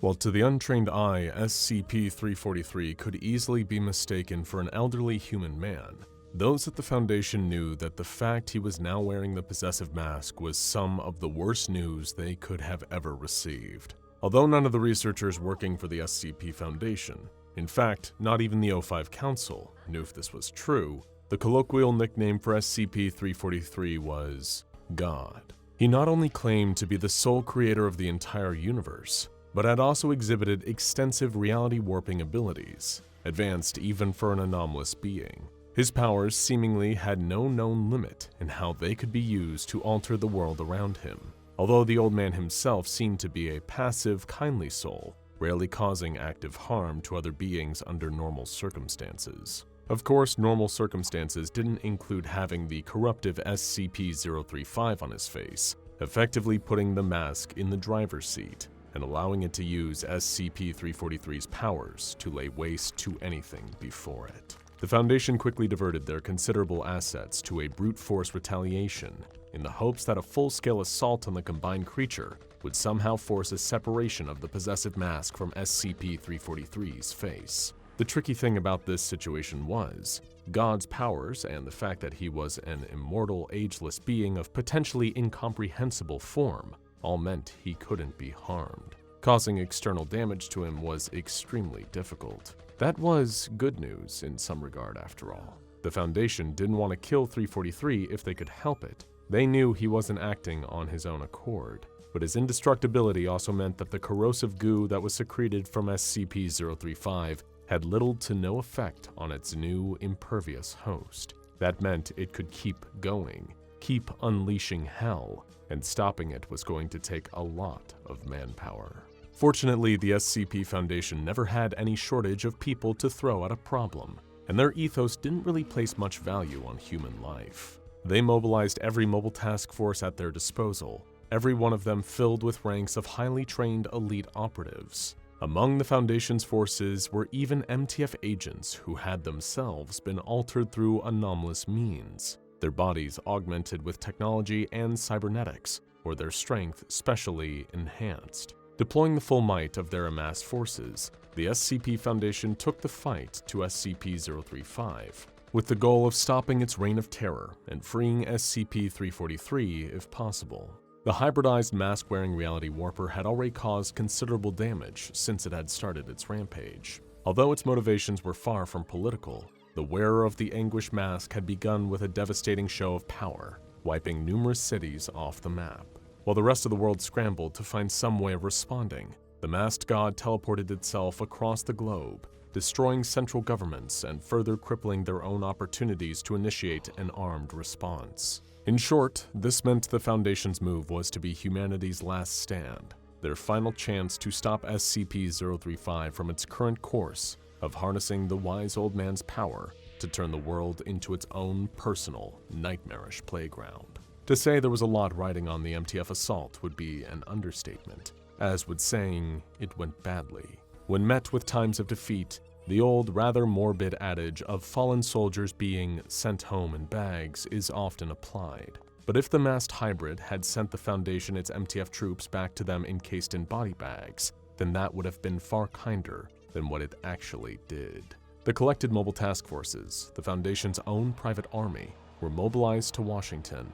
Under the influence of the possessive mask, SCP-343 had wiped out not only the main seat of power in the United States, but the Pentagon as well, disabling the country's defenses. Suddenly, a mass of aerial transports and ground vehicles came hurtling towards the crater it had left behind. As it turned to look, the wide grin of satisfaction on SCP-035 became a long frown.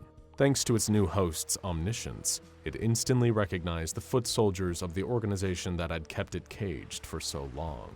As the amassed MTFs marched towards it, the masked god stepped out to meet the oncoming army, one being against thousands of troops, if not tens of thousands. If the mask had affixed itself to the face of any other anomaly, those soldiers might have stood a slim chance. The combined creature casually raised the bony arms of its host's body, the Foundation forces breaking into a charge the very second they saw it move. Like a tidal wave, they rushed towards their target, only for each individual operative to quickly realize that they had stopped moving. They were still running, legs still in motion, but their feet had been lifted off the ground. Plucked from the very earth they each had stood on, the MTFs were stuck in mid-air, defying the forces of gravity and unable to free themselves. Collectively, the Foundation's army looked to SCP-035, its tragic porcelain frown having switched back to the wide grin, punctuating the sick satisfaction it was about to take from what came next. It gave a click of God's lean fingers, and each of the MTF troops it had suspended in midair were shredded at the molecular level.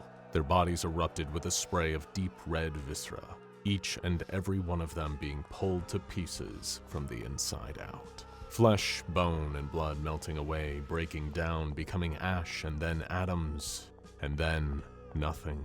It took around a minute. Not that it was terribly exerting for SCP-343's powers, but just because of how many troops the Foundation had sent to try and stop it. A mighty show of force, and all for nothing. With their mobile task forces decimated like a row of helpless tin soldiers, the SCP Foundation had lost its primary method of fighting back. But they were far from safe from the masked god's reach. Thanks to its hosts, SCP-035 wasn't all-knowing, but all-seeing, and able to be anywhere and everywhere in the blink of an eye. It began hunting the surviving pockets of the Foundation personnel. Out of nowhere, it would teleport into wherever they were hiding and turn their bodies inside out, or rearranging the functions of every orifice on their faces, only to vanish like a ghost, leaving no trace and no survivors. The braver ones tried desperately to come up with some new plan, a revised way to stop a creature that could be anywhere and do anything. On the other hand, the Foundation leadership, the more highly ranked members like the Overwatch Council, went to the ground. Plenty of them had contingency plans in place for Armageddon, and they were prepared to wait out the apocalypse in their own secluded safe haven. But with the Foundation all but gone, that's when the monsters got loose. No longer having anyone to guard them, to maintain their specific specialized containment procedures, the SCPs still held at Foundation sites were unleashed on the world. Untold horrors came spilling out of the ruined facilities. each one now acting as its own Pandora's box, bursting its lock and having its terrible contents lay waste to the planet already awash with chaos. A lot of the anomalies thrived in the world that SCP-035 had created, once they were finished fighting amongst themselves in the struggle of escaping their containment. Soon there were packs of SCP-745 running wild on the ruined highways, using their bioluminescent lights to hunt human survivors who were attempting to make the dangerous trek across open country. Meanwhile, a plague began spreading amongst other camps of these post-apocalyptic humans, a strange disease that seemed to cause people to rapidly grow extra teeth, overproducing them until SCP-4910, the Grinner, could catch up to them. Then there were the SCPs that fled the nightmare that the masked god had made of the world. Any that could travel between dimensions or remove themselves from this layer of reality quickly absconded to avoid the chaos. Some just went about their business, as if nothing had really changed. The Plague Doctor mostly kept to himself, traveling from place to place on foot, only stopping when he encountered people afflicted with the pestilence, before moving on in search of others. Some of the anomalies tried to help people. Rumors spread among some survivor camps of a half-man, half-cactus, leaving them food and supplies in the night, with a note that read, "From your friendly neighborhood cactus man." There weren't many who dared to oppose the creator of this dark new world, but some anomalies sought to challenge the rule of this combined creature. Perhaps they thought SCP-035 and SCP-343 couldn't possibly be all-powerful as the stories said, that it would be easy to kill the king and assume control over his kingdom of chaos. There were plenty of other anomalies that had floated the idea, not just the other reality warpers, but those that had figured out that if they separated the mask from its host, then this world would become their hellish paradise to rule over, so long as SCP-343 didn't instantly undo all the damage. But there was one that didn't want control. It didn't even necessarily mind the whole world had been turned into a walking nightmare. It just wanted to stand against the hybrid of malicious mask and all-powerful deity out of spite, based on nothing but pure hatred for any and all other forms of life other than itself. And it was that confrontation that would serve as a warning to the rest of the SCPs now freely roaming the world. SCP-682 slithered out into the open, claws coated with a fresh coating of blood from its latest slaughter, wetting the countless layers beneath that had already dried. The hard-to-destroy reptile had tracked the scent of the possessive mask's oozing black secretions, bringing the beast maw to porcelain face, with the combined being responsible for distorting the very fabric of the world. Already knowing the foul lizard was near thanks to its host's foresight, SCP-035's visage had already been locked in that unhappy grimace, dreading the approach of the day it would have to face the tenacious, irritating, regenerative reptile. It turned its host's body to face the huge beast. The trails of black streaked down its frowning face, looking like angry tears staining its carved off-white skin. The two exchanged no words. SCP-682 had no doubt this pairing of corruptive mask and passive god already knew why it had come looking for it, and it was right. The possessive mask had long been looking into the mind of SCP-343 to prepare. It knew it wasn't one of the old man's children. In fact, God had completely denied ever being responsible for the creation of the unkillable monster. There was almost no strategy, even with the infinite power of its host's reality warping abilities, that SCP-035 could definitively kill SCP-682. Building up to a charge, the reptile swiped at the masked god, its talons narrowly nicking the porcelain surface of the mask the very second it teleported out of the way. Reappearing behind the monster, SCP-035 compelled its host body to lift its elderly arm and decimate the beast the same way it had to the Foundation's forces. With a fearsome hiss, the reptile's body was pulled apart. It growled with anger, annoyed and enraged more than deterred. Its strong, scaly limbs quickly regenerated, bone and muscle regrowing to replace what the masked god had torn away. SCP-682 gave a swipe of its tail, knocking the masked god a few feet away, reeling him. The anomalous hybrid teleported yet again, this time to inside the monstrous reptile. Shrinking down to almost infinitely small, the mask and god wrenched apart SCP-682's atoms, ripping up strand after strand of its very DNA, physically trying to unmake it on a cellular level. On the outside, the creature's body disintegrated as it roared, feeling its very genetic material breaking down. only for it to rapidly reform just as SCP-343, wearing SCP-035, reappeared in front of it. There was no way for the masked god to kill the monster, despite how much it tried. Sending it hurtling into the fire of the sun, punching it into other dimensions, moving it down the recursive stack of reality to make its existence little more than fiction. Eventually, the possessive mask had to reconsider the problem at hand. Even with infinite power, the unkillable still remained unkillable.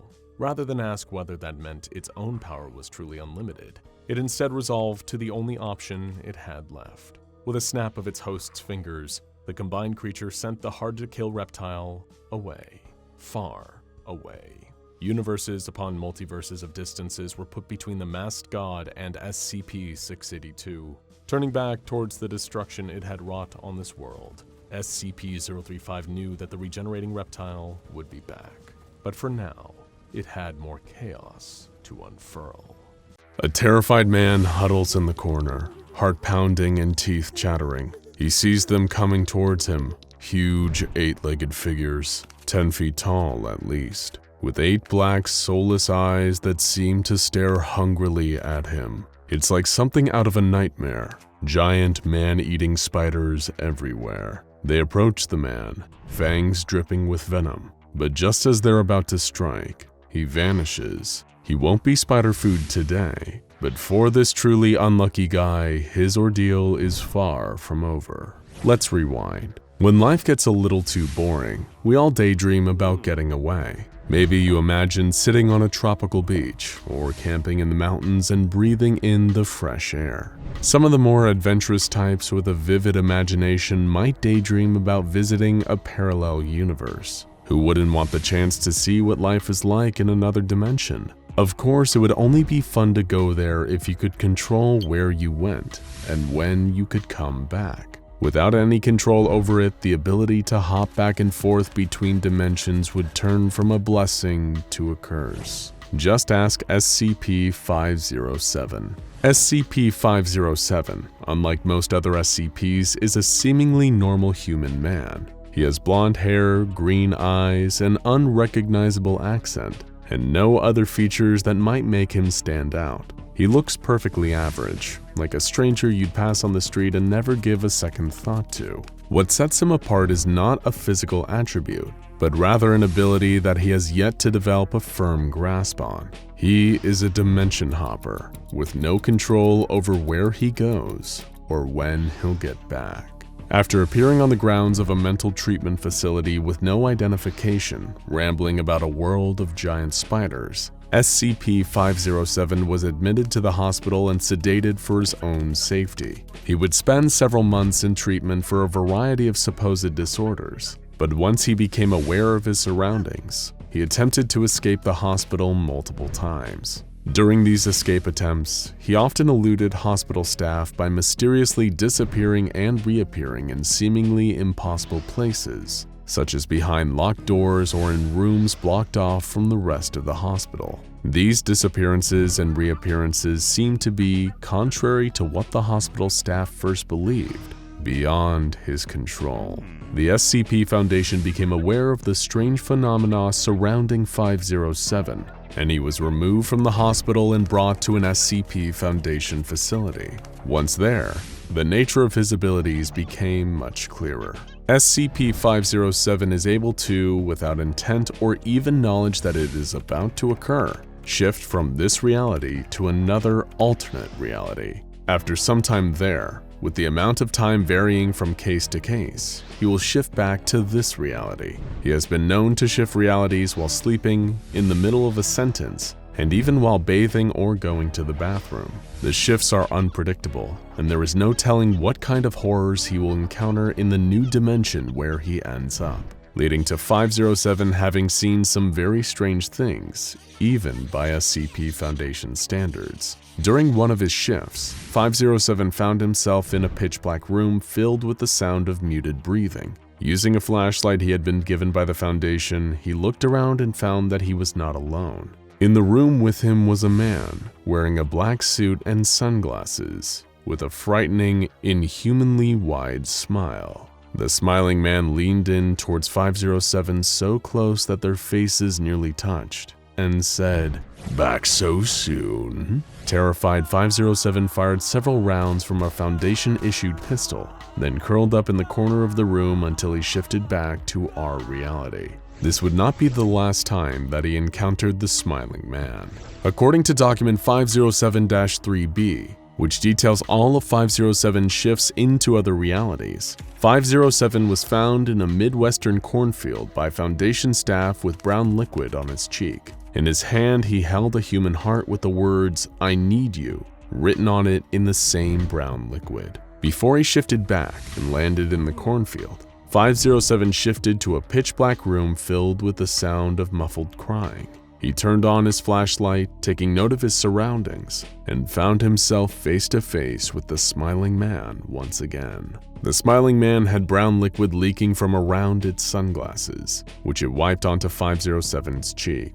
Upon further examination, 507 saw several bullet holes in the Smiling Man's suit, leaking the same brown liquid. He attempted to fire his pistol like he had the previous time, but it did not fire. As the Smiling Man began to approach him, 507 turned and ran. He ran for about 10 minutes before finding a corner where he stayed huddled once again until he shifted back. The Smiling Man is not the only nightmare that SCP-507 has encountered on his travels.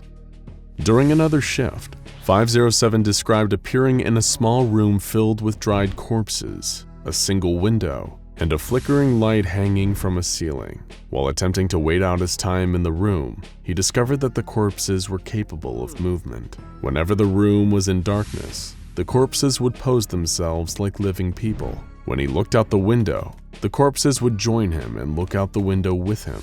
When he sat down, they would sit with him in a circle. 507 attempted to pass time by falling asleep, but was unable to do so.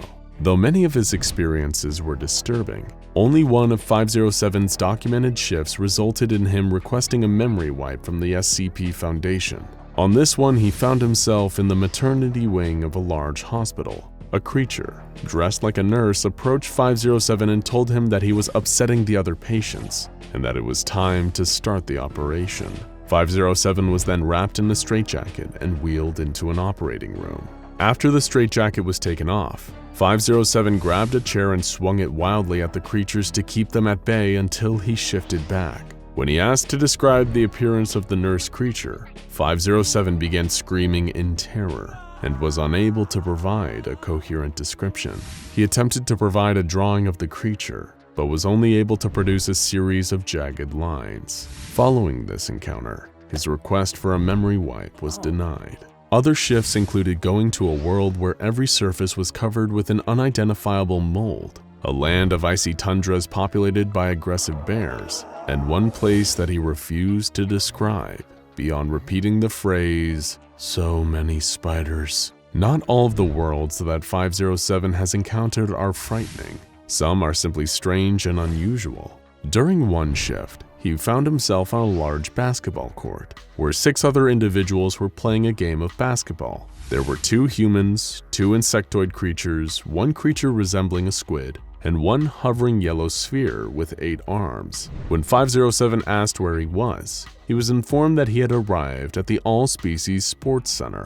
During another shift, 507 found himself in a world made entirely of gelatin.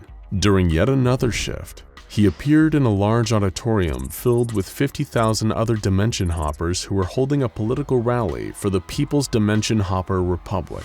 Working with the Republic over the course of 2 weeks, 507 helped to overthrow the United States government and establish a new one run by Dimension Hoppers. SCP-507 was elected representative of Massachusetts, but just before he could introduce his first official piece of legislation, he shifted back to our reality. One day at the facility, a particularly unusual event involving SCP-507 occurred, the events of which were documented in Interview 507-G. During a regular check-in, it was discovered that there were somehow 2 identical versions of SCP-507 in its room. They had apparently each arrived in the room independently and had been talking to one another for about half an hour before being discovered. These 2 versions were referred to as 507-A and 507-B. When prompted for an explanation, 507-B explained that there were more than one version of SCP-507 afflicted with uncontrollable dimension hopping. The doctor inquired as to which one of the two was the visitor, but the two declined to answer, fearing that this knowledge would cause the Foundation to view one of them as expendable. The two had multiple shared experiences that they related to the doctor, including both having encounters with the Smiling Man. During the interview, 507-B disappeared mid-sentence and did not reappear. The doctor asked 507-A about identifiable differences between his and his double's realities. 507-A explained that in 507-B's world, President Lincoln was killed by his vice president, whereas in 507-A's world, he was killed by General Lee. This revelation made it clear that neither 507-A nor 507-B were native to this reality. After this was revealed, 507-A was terminated and examined. No biological reason for 507's ability to hop from dimension to dimension was found, though it was discovered that several pieces of 507 will shift dimensions along with the rest of the body. 3 days after this interview was conducted, the correct SCP-507 reappeared, with no knowledge of his doppelgangers or what became of them. SCP-507 is classified as safe, meaning he doesn't require any real effort to contain. He's also safe in the more literal sense, in that he poses no threat to anyone else. The only person in danger in the presence of SCP-507 is himself, as he has been exposed to many dangerous conditions during his reality shifts, and it's never known whether 507's next shift will end up being his last. With the cause of his shifts still being unknown, there is nothing that the Foundation can do to prevent them. All they can do is monitor him and provide him with the items that might ensure his safety in the future, like a handgun loaded with rubber bullets, a tank of air, a high-intensity flashlight, a week of ration packs, a pair of binoculars, a tracking collar, and a camera. The tracking collar allows the Foundation to recover 507 when he shifts back to our reality, in a location other than the containment facility. The rest of the equipment was granted at his request, based on obstacles that he encountered in other dimensions. Due to his docile nature, 507 is given freedom to move about the facility, but when he leaves his private room, an agent must go with him to document any shifts that might occur. No one is allowed to touch SCP-507 though, if it has been more than 2 weeks since a shift occurred. This policy stems from an incident in which an agent who was touching 507's shoulder at the time of a shift was taken with him and did not return. When he is not shifting, SCP-507 lives a relatively normal life at the facility. He is allowed his own computer with internet access and can meet with other safe or Euclid-class SCPs that are not infectious or detrimental to his health. 507 has expressed an interest in the unusual and paranormal, and has enjoyed meeting with other SCPs, including a request to visit SCP-082 for a vacation. So far, all of these meetings have occurred without incident. Due to his anomalous shifting, SCP-507 will never be able to live a normal life. Unless he stops shifting, he will likely spend the rest of his days bouncing between unknown dimensions and his containment facility. Just like so much else about him, his relationship to his special talent is a bit of a paradox. He has the ability to go anywhere, to see things no other person on Earth has ever seen. However, because he cannot control it, cannot stop it, no matter how far away he can travel, he will never truly be free. Now go check out SCP-1000 Bigfoot and SCP-066 Eric's Toy for more tragic tales from the SCP Foundation.